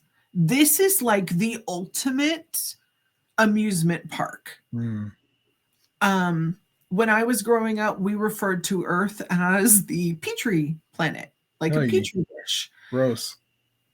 But not necessarily. If you're into science, and I am a big science nerd. Me too. Seeing stuff grow in a Petri dish is absolutely, I'm sorry, I'm this much of a dork. It is awesome. You get to see stuff that's growing in there and you're like, what? Right? Yeah. Whether it's, biological or whatever you're putting in there. How magnificent it is that we all signed up to come here and live in these very oddly bodies. Because but the perfection that our bodies work at the same time. Like, yeah, they're a little awkward and, you have to figure out how things work and all that. But everything on this planet is so perfectly made. And it works together in this incredible symbiotic relationship. And people sign up. If there's a concept of time on the other side, which there isn't, but for us who deal with time, think of millions of years ago. You stood in line for millions of years, putting your hand up. Please, can I come? Can I come? To come here right now. And even your people who came before you. Also, think about how many humans had to meet and how many circumstances had to happen for your body to be alive right now. And most people do that and they can't really fathom beyond like the 1800s. You need to keep going back, sweetheart, like thousands of years ago. And then you want to talk about evolution and whatever we were before and how we got here and how we were cavemen, Neanderthals, Well, even before that, think about the ancient civilizations. Think about whatever we were before that. Because humans the ones who built the pyramids and the ones who, what do you call it? The Atlanteans and the whatever. And before them. Yeah. And before them. And then where we came from before Earth. The Anunnaki and there's so much. There is a lot. And one day I will do a video and I will talk about all that. But think about all of these beautiful things that go into making you. And then look me honestly in the eye and tell me you want this to end. I want it to be over. That's I'll say this. I remember when I was a kid. When you're a kid and you think about the future, you're thinking man, I'm gonna be a handsome dude with just a mustache, and he's gonna be slick and always well dressed. I'm gonna know all the answers. I'm gonna be in my 30s, and I'm gonna know everything there is to know. And I remember thinking that so succinctly, saying, "This is gonna happen. I know it is." And then you get to your 30s, and you don't know shit. No. You don't know shit. You do start learning that your parents knew more than you thought they did. Right. You start to realize, oh, everything they said was pretty much spot on. I should have listened to them, but I didn't. And it's almost like you learn in your 40s that your parents didn't know everything either. They didn't know shit. Yeah. And everyone's just holding on for dear life, just trying to get through it, because what are we doing? JJ, I thought, okay, when I got to that point, okay, all I need to do is do this and it'll be fine. And you do it and it's not fine. And then I thought, all I need to do, I got married and I thought, well, I need to fix this relationship. It's not working. Never worked. Had to get a divorce. And then I said, all I need to do is find my soulmate. If that's even a real thing, I didn't believe it was. And then I found Angie and I thought, this is the ultimate. And then I will know. And no, you don't know everything. You don't get to a point. It's constantly working. You're constantly working at improving and learning. Oh my God, it never ends, JJ. Brilliance of it. I mean, honestly, that's the brilliance of it.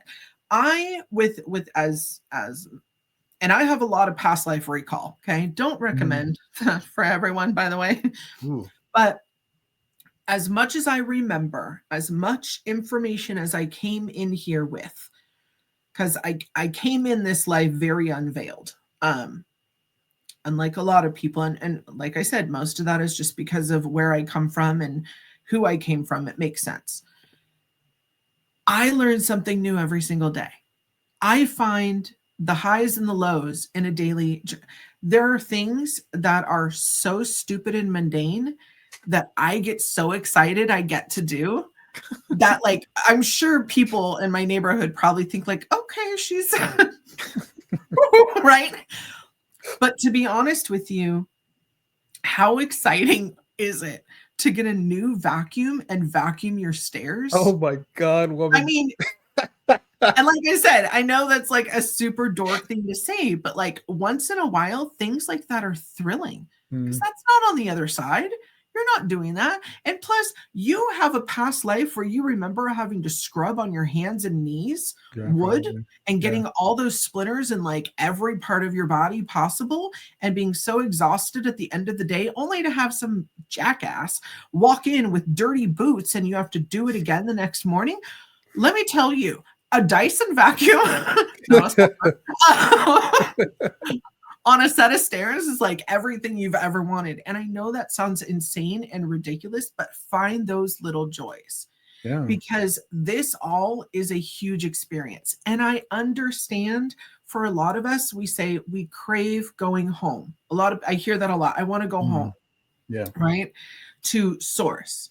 I identify You're with that. already home, sweetheart. You just need to find that joy and reignite that. And whether that's you meditate, you astro travel, find some friends, get excited about something. And I understand there are actual mental health where people are low on serotonin or you're low on dopamine. Yeah. And, physiologically, there's something going on in the brain that like, it's not that easy just to find something to be happy about. But there are remedies, whether it's prescription or natural or a blend of both. And stinking thinking really is a thing. Yeah. If you think about everything with a negative connotation, everything feels labor intensive and negative. Yeah. But if you think about stupid vacuum on the stairs and how exciting it is, right? Tell my friends this. Good God. Then it's not a big deal. Yeah. And it's really, really hard to pull yourself out of those deep, dark moments. And listen, I'm not complete Pollyanna. I've had my dark times. I've trust. Usually light workers have to go through a lot of crap, right? Because that's how we're able to empathize and work with other people is we've been there. Someone helped pull us out of the muck or we pulled ourselves out. Yeah. And therefore we're able to reach our hand out to other people in order to assist them. So I get all of those things and I get how hard it can be at times when you're you're tired and you're at the end, or, you know, all the strings are frayed. But just try to get excited about something. So what Go to the I've dollar been store and doing- get a sticker collection. What's that?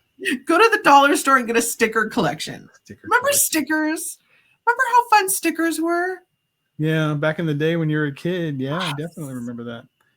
Well, you know what I've been doing lately that's been helping me is when I identify that I'm sad or I'm blue or something's down, I think about why is that? I'm thinking about the past. I'm thinking about things that are going on in the past. Or if I'm anxious or if I'm thinking I'm worried about something, I'm thinking about the future. Mm. And so what I've been doing, and this is working for me, it's really, really working. I'm thinking about, okay, how do I get away from the past and how do I get away from the future? The past is dead. The future is not yet born.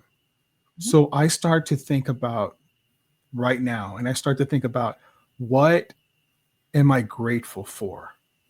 What am I happy about? What makes me happy? And I start thinking about Angie and the kids, and I start thinking about Luna, my little doggy, and Charlie, and I start thinking about all of these things that I'm grateful for, and it re-energizes that center in me to live in the now and not worry about behind or in front, but to stay in the now. And that's working. It's really working for me. I really love it. And I try to tell all my pals that are going through the same thing, and I hope they hear this, because it works. It does. You're always going to find something. Like you, JJ, I'm so grateful for you. You have no idea. You are so awesome, and I love you so much, and you've been a really great friend. I never thought I could have friends like these ever in my life. I was, like I said, that 2 years I didn't talk to anybody. I was a hermit for 2 solid years. And maybe it's something I needed at the time. I don't know. But where I am now in my life, I'm really satisfied. I'm happy with the people that are in my life, the things that I'm accomplishing, doing this. I never thought I'd be doing this. I'm a introvert as you can possibly get, man. And I'm doing this. It's craziness. I love it. You are not an introvert, sir. There's nothing introverted about you. People keep telling me this. Maybe they're right. I don't know. I used to think, like, I can't talk in front of people. I'm not going to do that. I'm not going to show my face on Instagram. I'm never going to do that, you know? Okay, well, takes one to know one. I was never going to show my face either. And then, you know, eventually it was like, well, everyone's doing video now, so you have to. I'm like, no, you don't have to. But the thing is, look at your eyes. Oh my God. You hypnotize me every time we talk. I'm just like, just watching those eyes, man. So I want to ask you this question because it's been blowing my brain up. And I love reincarnation. There's a lot of reincarnation stories where children, so many, that they recall. And I remember reading in the book that I was just talking about, Journey of Souls, where there's a process when you die. And this is kind of cool about that process, is where, like, say you're in a massive accident and it's going to be painful or whatever, and then you die. Well, there's some times that Dr. Michael will say, apparently when they say they're about, it's like a terrible thing, they're pulled out before it happens. Yes. So the soul is removed from this horrible, so it's not like you're going to suffer a great deal at the end, okay? But then you're supposed to go through this process, because everyone talks about the light. There's a light, there's a tunnel, right? They go through the tunnel, and then they go into this thing, and it shoots light at them that kind of removes the previous life from their body. It kind of removes all the stuff that's supposed to be there, cleanses the soul, so they can go on and do the next step. Like you said, go to meet with the tribunal, go talk to their soul, what do you call them? Their soul helpers or what have you. But sometimes that thing doesn't work. It doesn't shoot away all the memories. And then they go back. It's not shoot away memories. It's trying to shoot away the heavy energy. It's like the trauma or the kind of not necessarily, because heavy energy can be a lot of different emotions, not all bad. So think your spirit is light, right? Yes. Physically Yes. light, and it's also just light. If you're going to carry around all these shackles and very heavy, low vibrational emotions, Mm-hmm. you're not going to get lift off very well, right? Okay. Yeah. Try throwing a bowling ball 12 feet up in the air. Okay. Not going very far. But if you throw a marble, it's a lot easier, right? Right. So if you think about it, it's trying to, the heavy emotions are what really keep us dense Mm-hmm. and keep us here. So trying to release some of those so that you can go up and be unveiled and actually look at yourself purely with universal vision, meaning Mm-hmm. I understand all that was, what is, and what will be, and I understand it in a totality concept, and where my place in it was, is, will be, and my impact thereof. That's very, very hard to do if you're still mad that, your Aunt Sally didn't give you a pack of gum when you were 5. Yeah. And so, like, time in this place doesn't even really Time doesn't work exist. the way it worked here, right? It doesn't work the same. No, I mean, you can do translations. So when I was young, I had this reoccurring dream. And God, I had it for probably 15, 16 years, maybe less than that, around there. I don't know. And every time I would have it, I would see me basically on the other side. Mm-hmm. And I was reading this book, and I would look up from the book and I would lock eyes with myself, viewing myself, which supposedly you're not able to do. That's what I think about that. And I would open my mouth to scream, and I wouldn't hear the scream in the dream, but I would wake up and hear it here in this body. And I was going from the other side to here with time, and I would be jolted back in my body. And not only do I have that whole thing going on, but I also had that no time to time. And it was very jarring. And also, just to get your brain to wrap around it, it's a whole thing. And it was awful. And it took me a very long time to understand there is no time over there compared to here. And when you flip back and forth, it's jarring, which is why when you astral travel, you're still connected to here and your sense of time, which makes it easier, right? When you jump back in, because over there is no time, but because you're still anchored by a cord or thread, whatever you want to call it, to your human body, that intellect still is able to translate things. Okay.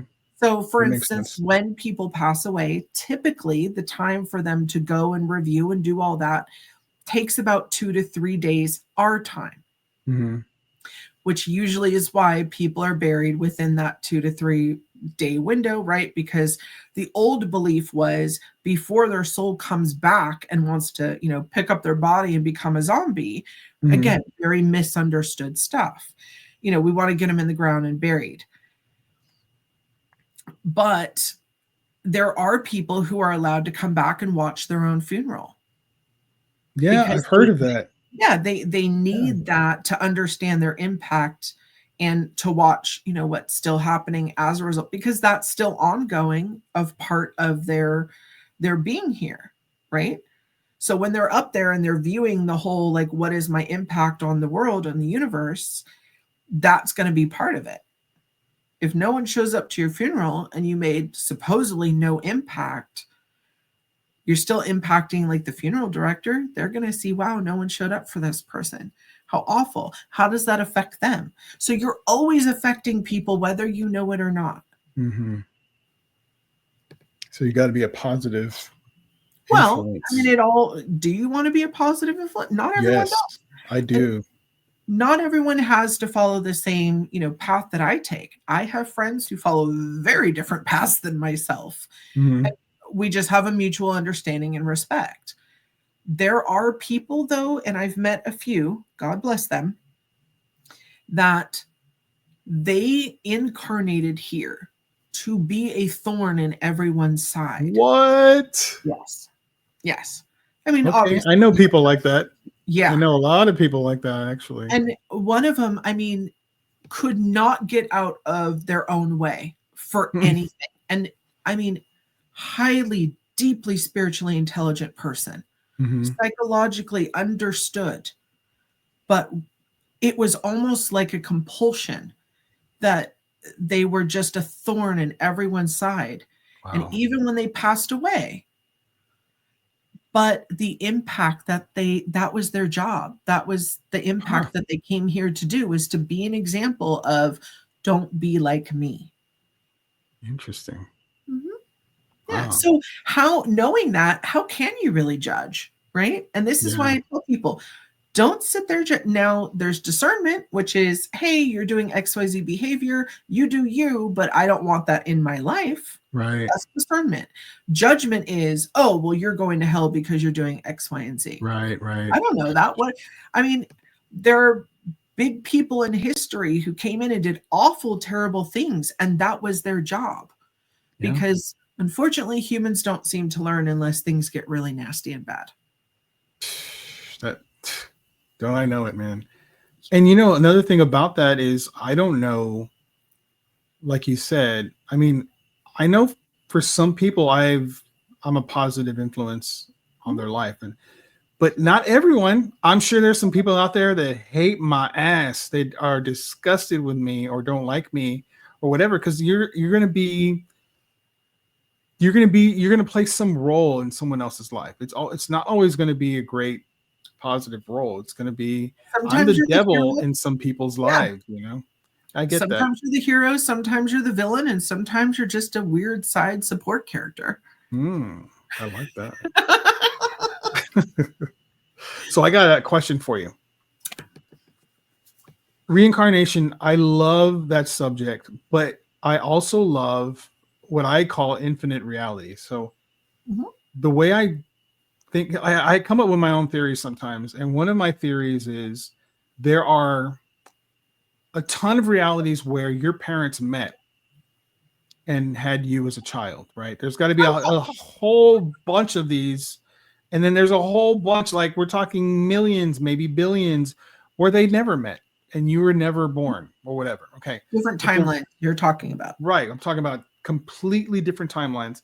But let's take, for example, all the timelines that you're involved in. And my theory is, let's say in the longest living timeline that you ever lived, it's 120 years. Let's just say, for argument's sake, the longest that you lived was 120 years. Every moment in between, there's a different timeline from birth on to the 120 that you died. Every moment, there is a different timeline where you did not exist. This is just a theory I'm throwing out there. This is just something I came up with on my own. This is like a thing I thought of, and I could be completely wrong. But if that were real, and maybe it's not, but if that were real, how does reincarnation play into every single one of those deaths? And how does that play out? How does that work? Well, you have a review for each one. That's a lot. But that's the part of you that's living consecutive timelines and lives and levels all at the same time. That's why I say we're doing all of this. And we don't know all of it. We don't know what we're doing on the levels above. Most of the time, we have no clue what's going on the levels below, let alone in different timelines, until the timelines start to converge. And they have been. And I've been talking about this publicly, where for about the past, it's 2025 now, you're on it. Past like 4 years, I've been seeing little by little, and a lot of people have been seeing with Mandela effects. Different timelines are converging, so they're blending, right? Because there's too many of them, and we need to hone them back, right? So there's less of them, because the higher dimensional beings who are going to come, because the veil's almost non-existent, and we're having the convergence and the merge with them, the timelines have to be coalesced into a much more smaller and manageable amount for the higher dimensional beings to come down and work with us better. Okay. Okay. Well, this sounds like big time MCU shit. It's like Doctor Doom's out there and Iron Man,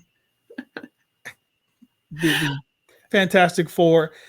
It's craziness. It's craziness, man. It is. It is. And when you know, I mean, you and I are closer in age. There are certain things that I very much know and remember, like the cornucopia on Hanes, right? Like, Right. come on. We grew up with that. Everyone had those white t-shirts. It's there. And if you look, that's why a lot of people are saying that it's the government or some sort of shadow government that's trying to trick us or show us or try to control us in some sense. Because I've seen a t-shirt that has that shit, man. It's there. It existed for sure. Yeah. It has. So there are certain things that, and I found a couple that, you know, companies supposedly denied whatever. And then it came out that the company actually let out a small little thing saying, well, we did this as a marketing stunt, and all power to them. Like, go ahead, do whatever you want, but just, you know, have the truth somewhere so people aren't spinning out of control. Right. But there are things, and I know that you've had this as well, that I clearly remember happened. And all of a sudden they didn't. And we've had that in a macro in the world, and we've also had that on a micro. And I know you and I have, well, you had a much bigger experience with your neck thing and the fire that may or may not have happened. 2014 October. That's right. Yeah. I died. That's when I think I might have died for sure. Yeah. Yeah. And I had one where that's been going off the past couple of years. I have a scar, and it came from a very traumatic incident years ago, and it's on my face. So like, I'm looking at my face all the time. I do makeup on the side. So, you know, like I'm looking at my face. One day it was gone. It just wasn't there. Wow. And I'm not saying the scar faded. I'm saying it was there one day and then it was just gone. The next day, yeah. And a friend of mine, we started talking about this, and she also had something similar. And I was like, okay, well, we're going to check on this, like every week check in. And a couple months went by, and all of a sudden the scar came back, and hers did too.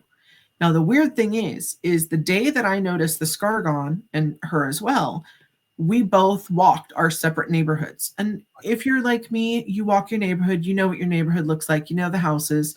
I walk it almost every day. I walked the neighborhood, and very clearly some houses that I knew the door was here.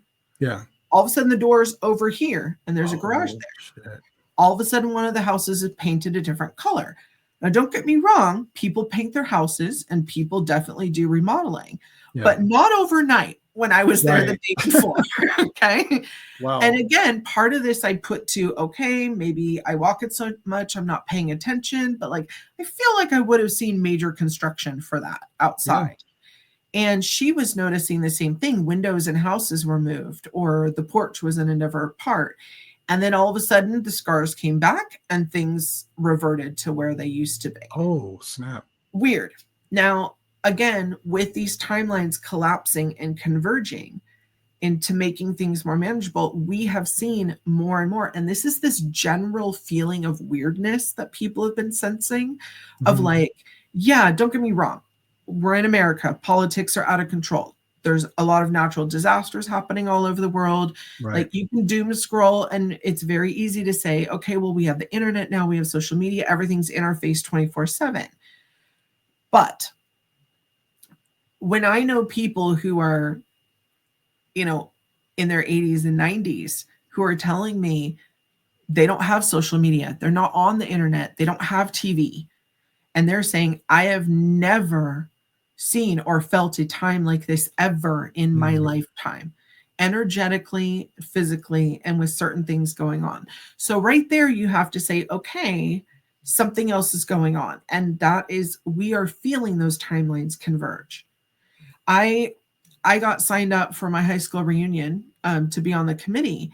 And so part of the work I had to do is go through the yearbook and, you know, anyone who had passed away.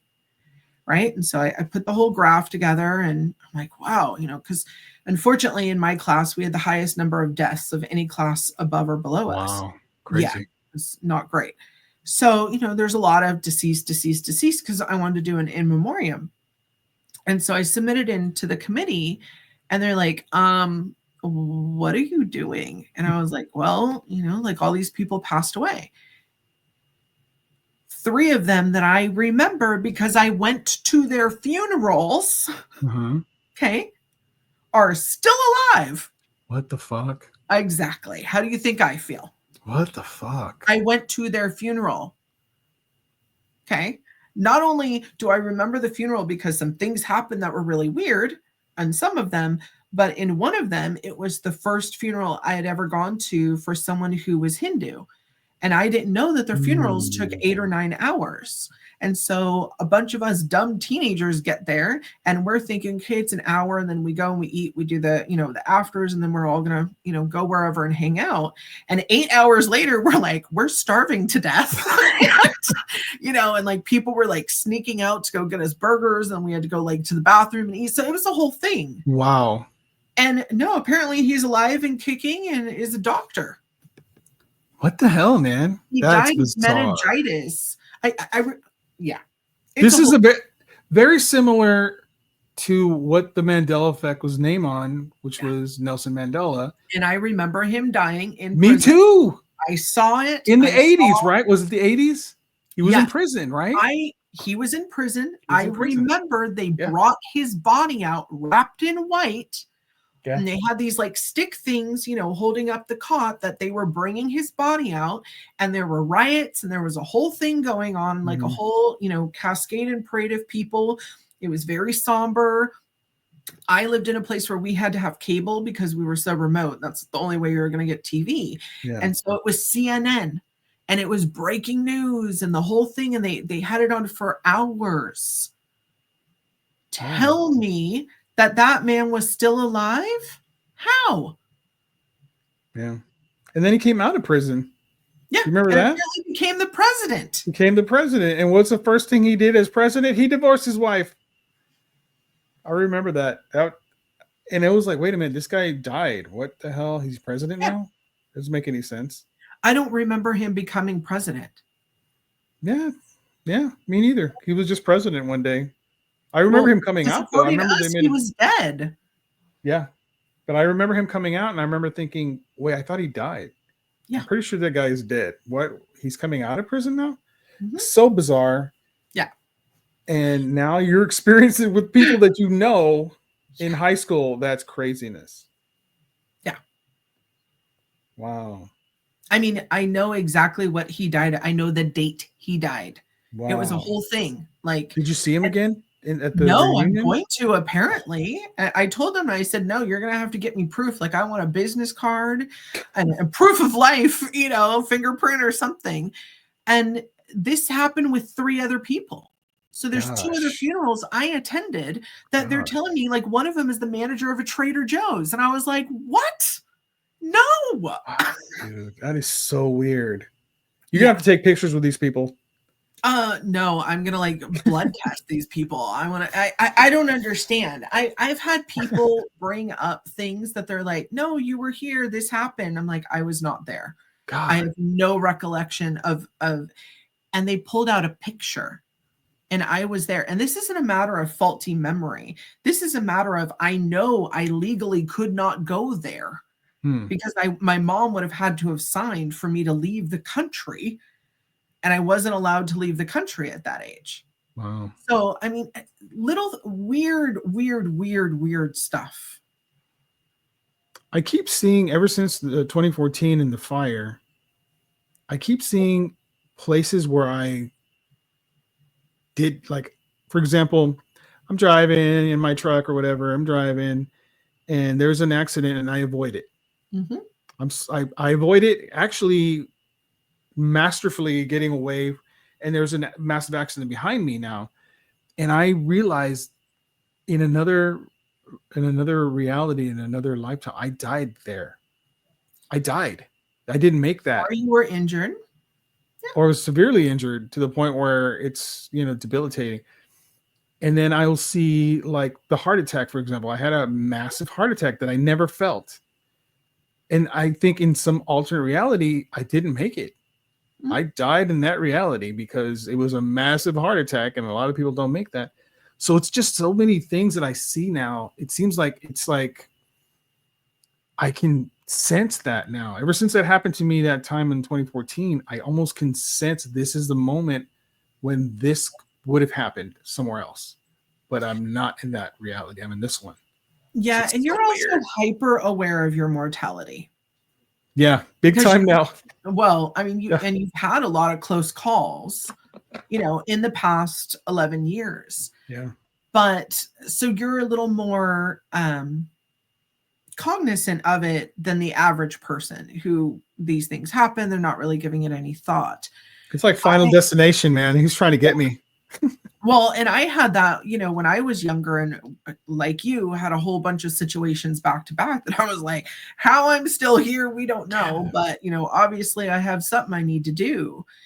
And it was interesting because I went through a time period when that kind of leveled off, where I really had to talk myself into, okay, we're not going to get scared. Like, it just is what it is. You're still here, and we're going to keep on trucking. And in order to overpower that constant looking around and thinking like, whoa, because it can be too much. It can be. Yes. And, I don't want you being upset, but stay in that gratitude, because isn't that amazing? It's working for me, man. It really is. Good. It's working for me. Yeah. And being that close, like facing death, and just, it's, growing up, I was like, I'm not going to say I was one of these guys who was like, slick black hair and wore nothing but black. I wasn't a goth guy or anything like that, but I did think of death a lot growing up. I did think about it a lot. It was just an obsession kind of a thing. And then now I just think about life, man. That's all I really want to think about is, what am I here to do? How do I do it? What do I need to learn? And am I doing what I need to be doing? And right now, I feel in this moment in my life, I feel like what I'm doing right now with Dave Don't Know feels like I'm on the right path. This is what I'm meant to do. And there's I'm thankful for a lot of people who put me, like Amanda really helped me out with this. Kevin really helped me out with this. You were telling me this for a long time. You should be doing this. And you were right. Of course, as always, you're always right. You should be sick of it. You should be sick of being right. Tell my husband that. Let me ask you this. Yeah. Do you recall me in another life, since you're able to see and remember a lot of your other lives? Were we connected in some way? Do you remember me, or can you remember a soul or anything like that? No, I can remember a soul. Can I place you in exactly which one? No, not all of them. There's only a few that I can, and I could say, okay. So this is a really interesting circumstance, if you'll oblige me for this story. Absolutely. So way back in the day when we did this thing called cruising, you remember cruising? Yes. Oh my God. Now with gas prices, no one's doing that. Nope. But smart. Basically, when you were young, you would get in the car with a whole bunch of friends, you play music, and you would go up and down a street. Passing by all the freaking people. Yes. Everyone was doing it. Yes, I remember that. Slowly, and like sometimes you talk to people, and sometimes it was weird. Dumb anyway, is what it was. It was, but yeah. Dumb. We were doing our part for the environment. So we pull over, we meet, some boys, and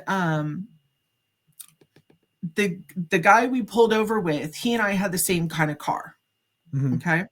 And so we pulled over like, oh, look how cool we are. And I was in a girls' car club back then. So it was like, what? Yeah. We thought we were so hot. What was the name of this club? Tell me. The Stang Girls. The Stang Girls? Because we had Mustangs. Oh my God. Yeah, whatever. Oh my God. It was a great idea at the time, most of my life. So, he's in this little guys' car club. So like, oh, we're so cool. And our cars were identical, right? Oh, nice. Okay. Not that many people had matching ones. So it was odd because those are back in the day when everyone was trying to hook up, and we weren't like super attracted to each other, but like we were attracted almost like friends. It was very odd. Mm-hmm. So we were hanging out. My friends were kind of dating some of his friends, and we would, we'd hang out, and then I wouldn't see him for a couple months. And so second time we hung out, and I really could not figure out this whole situation. Something happened. He was handing me something and our hands touched and went like that, right? Like the palms like that. Ooh, sexy. And all of a sudden I get this whole vision of Egypt, ancient Egypt. And I have black hair, but I have blue, intense blue eyes, like not normal blue, like blue, very different. And I'm in a hallway, you know, obviously there's big pyramid bricks, and I'm entering into a dark hallway, and he is walking by and our hands go like this. And I realized that in that past life, we were lovers. We were madly, deeply in love, but it was forbidden love. For whatever reason, we weren't able to be together. So when we would get the opportunity to walk through these things, we would touch each other's hand. And that was really the only connection that we had. Wow. So I see this whole thing and I'm like, whoa, like that's a lot. And obviously we don't feel that way towards each other. So, but we were just friends. We'd hang out. So, you know, and we did what people did back then. We hung out in someone's driveway and people drank and we smoked cigarettes and that listen to music, right? Dumb, stupid stuff. So we had a deal that one of us would be the designated driver, right? Every other time we would hang out. And very rarely was it his time to be the designated driver. Oh my God. Which was fine, right? But I'm telling you, like, I didn't talk to him on the phone a lot. We weren't like super duper close, but like we hung out a lot. So this one time, my dad's over visiting my mom and I.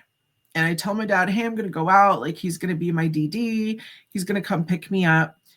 And my dad goes, okay, I'm going to go outside for a minute, you know, go greet him. My dad's never met him. And he's calling me and he's like, hey, I'm outside. Like, should I come in or what do I do? And I'm like, oh, my dad's outside. Like, he should have met you. Like, there's no one out here. So here I go. I walk outside and my dad's nowhere to be found. And he's walking up and he's like, where's your dad? I don't know. There's not very many places he could be. And all of a sudden we walk up this, you know, to meet. And we hear a rustle and we look down and my dad's in the bushes. What the fuck? Like passed out. Now, mind you, I was just with my dad 2 minutes before. Yeah. Okay? My dad was fine. And now he's in the bushes all sprawled out and he's acting like he's so drunk. And I'm like, what the hell is going on? Right. And he's like, you know, eyes big as saucers looking at this whole thing. And I'm like, it's fine. I'm yelling at my dad, like, what are you doing? Stop doing this. You're being ridiculous. And he's acting all drunk, does this whole drunk act. I get him up and I'm like, oh my God, I'm so sorry. That was so embarrassing. He's like, it's okay. Like, let's just go. And we go. And honestly, I don't even remember the night. We were home pretty early. And after that, I didn't hear from him. So fast forward to it's like a year or something, and I'm getting out of work, and all of a sudden I hear this, you know, he says my name, I'm like, hello, and it's him, and he looks different. He's thinner, he looks healthy, he's dressing different, and I'm like, wow, like you look amazing. What's going on? I haven't seen you in so long. And he's like, yeah, so the last time I saw you was the last time I ever had a drink. Wow. And I was like, okay, you know, like, good. And he was like, no, I don't think you understand.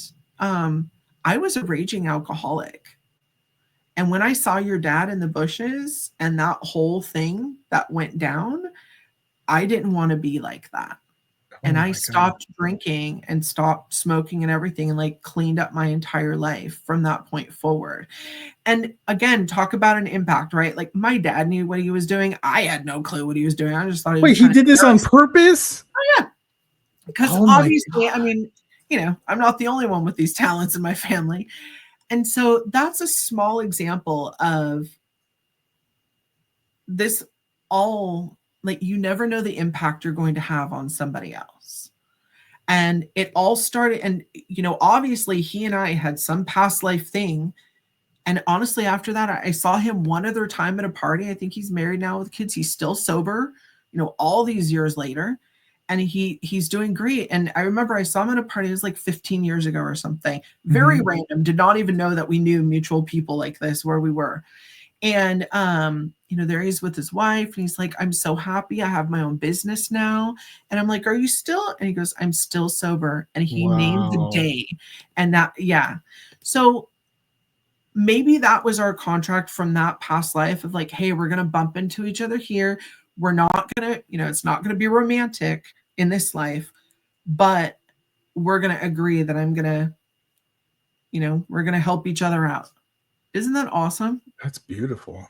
Yeah. That's beautiful, actually. And your dad had something to play in that too, which is really interesting.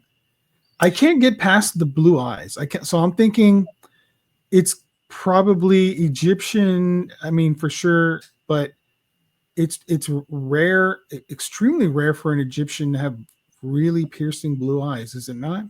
It's not, actually. There's a ton of Middle Eastern folks who have light eyes. But I feel like it's from like Carthage at the time or Greece. That everyone was intermarrying and intermingling at that time. Because I think these Cleopatra eyes look just a little different. I mean, I looked human-esque, but it also could have been, old ancient Egypt, like before we understand ancient Egypt. God, it sounds so interesting to be able to see that. Yeah. That's why I'm really willing to do regression to see if I can learn something about one of my past lives. I really want to regression of past life regression that I will say, okay, if you're going to do it, do this way, would be a personal meditation. And the reason why is this: A, you don't have hypnosis with someone leading you with questions, or you're not on someone else's energy field because you are so energy sensitive and you're going to pick up on other people's memories, right? If you do it by yourself and you have a specific thing that you want to understand, I do this from I think I've done it like 2 or 3 times ever. But there was something that I had like this phobia about something, and I couldn't understand why I had it because it hadn't happened in this life. I couldn't trace it back to maybe I'd seen something or heard of somebody, like it was one of those things like, why do I have this? And so I decided to do a past life regression to figure out where this came from. And so I found a free meditation on YouTube and did it. And I saw 3 different lives that it came from. And each one explained more and more. Wow. And they're just snippets. It's not the full life, just little snippets like, oh, okay, I was here, I was there. And one of them, I wasn't even human. And it really, really helped because A, it was able to help me get through that process and understand where that came from. And now I'm over it. But also, you're going into it trying to learn something, because if you go into it, oh, I'm just curious, then any information you get back is just an ego boost. Okay. But if you go into it with, I want to know to heal, grow, whatever it is, right? Insert whatever there now, then your higher self will be able to give you the information so that you're doing something with it. Not just, oh, I want an ego boost that I was whatever. I could tell you in most of the past lives I remember, I was nobody special. So if someone tells you, you were a prince or a king in a past life. Hey, okay. I mean, look at this. I think I'm a princess now, so, Genghis Khan, let me tell you, I was bad. That's good advice. That's really good advice. Yeah, I hope everyone hears that because that makes a lot of sense. Don't want an ego boost. You want to level up, man. That's what that's what this whole life is about, is leveling up and learning, being better. I mean, it is. In all honesty, what good does it do if you knew you were somebody super special in a past life? Does that pay your bills? Sure don't. Does anybody have to believe and respect you immediately because you were so-and-so? Nope. Absolutely. I mean, not. Don't get me wrong. This is my favorite line. Everybody's somebody. And that's everybody's somebody. So why does that make you special?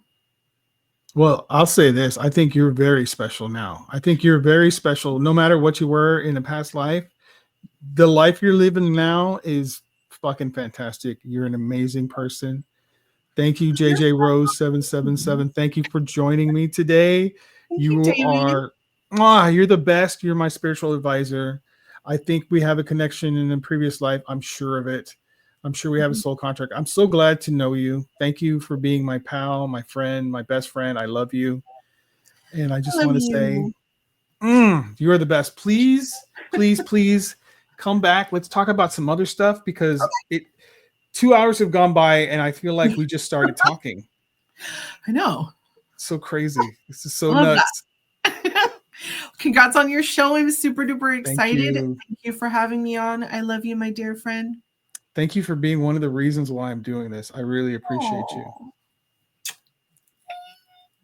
Thank you, JJ Rose. All right, guys. We will be back real soon. I got another guest I'll be sharing here hopefully in the next week. But big thank you to JJ Rose. Jay, do you want to say where we can find you on the Instagrams and all that stuff? No. Big You'll reminder. Find me you're supposed to. Damn it. She's always telling me this, and I'm always like, I don't know. You're right. You're absolutely right. I'm not going to even fight it anymore. But definitely look up her YouTube stuff. She's got a lot of great videos out there to show you certain things that will help you on your path. Trust me on this. Thank you, JJ. Thank you. So great to have you. I'll talk to you soon. Okay, bye. Bye.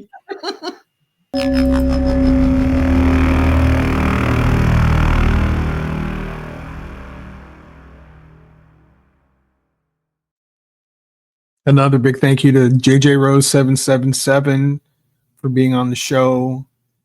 She's just truly an amazing person. Definitely check her out. Even though she says you won't unless you're ready. I just wanted to say she is a light worker. She says that I'm a light worker.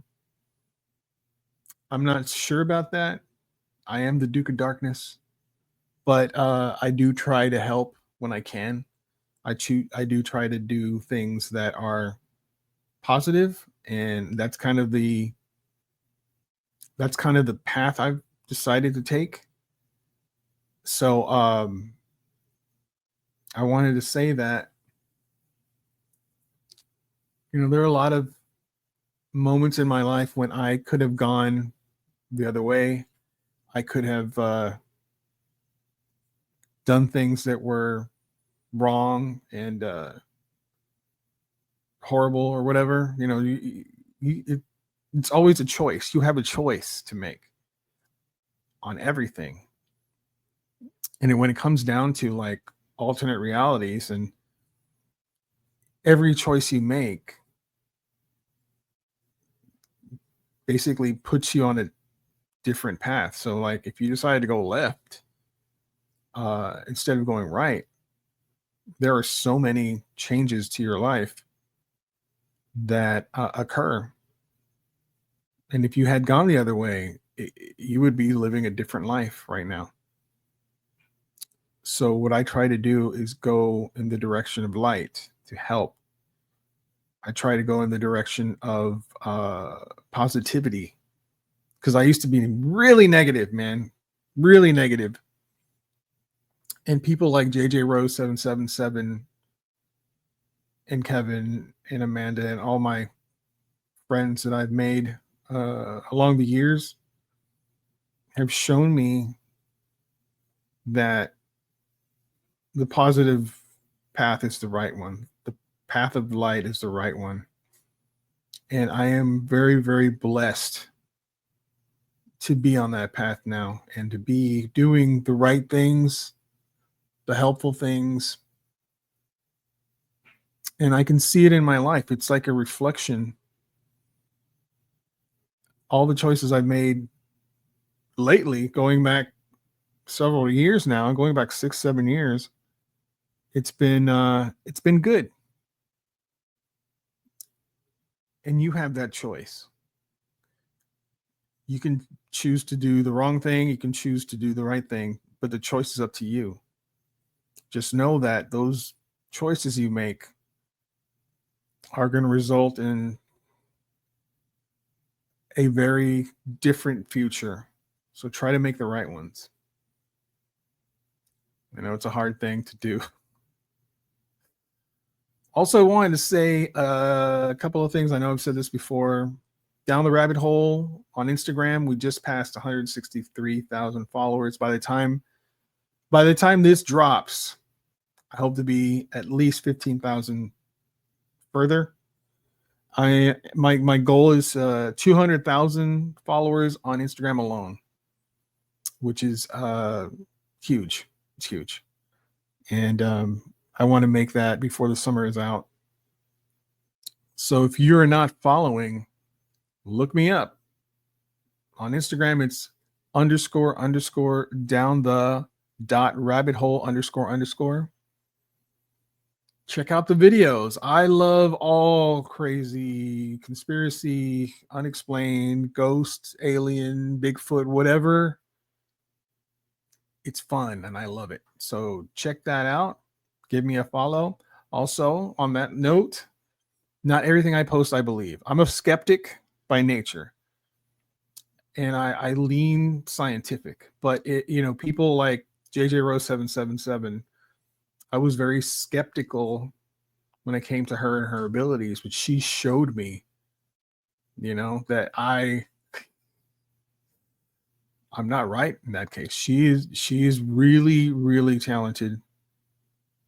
And she has abilities that I cannot explain.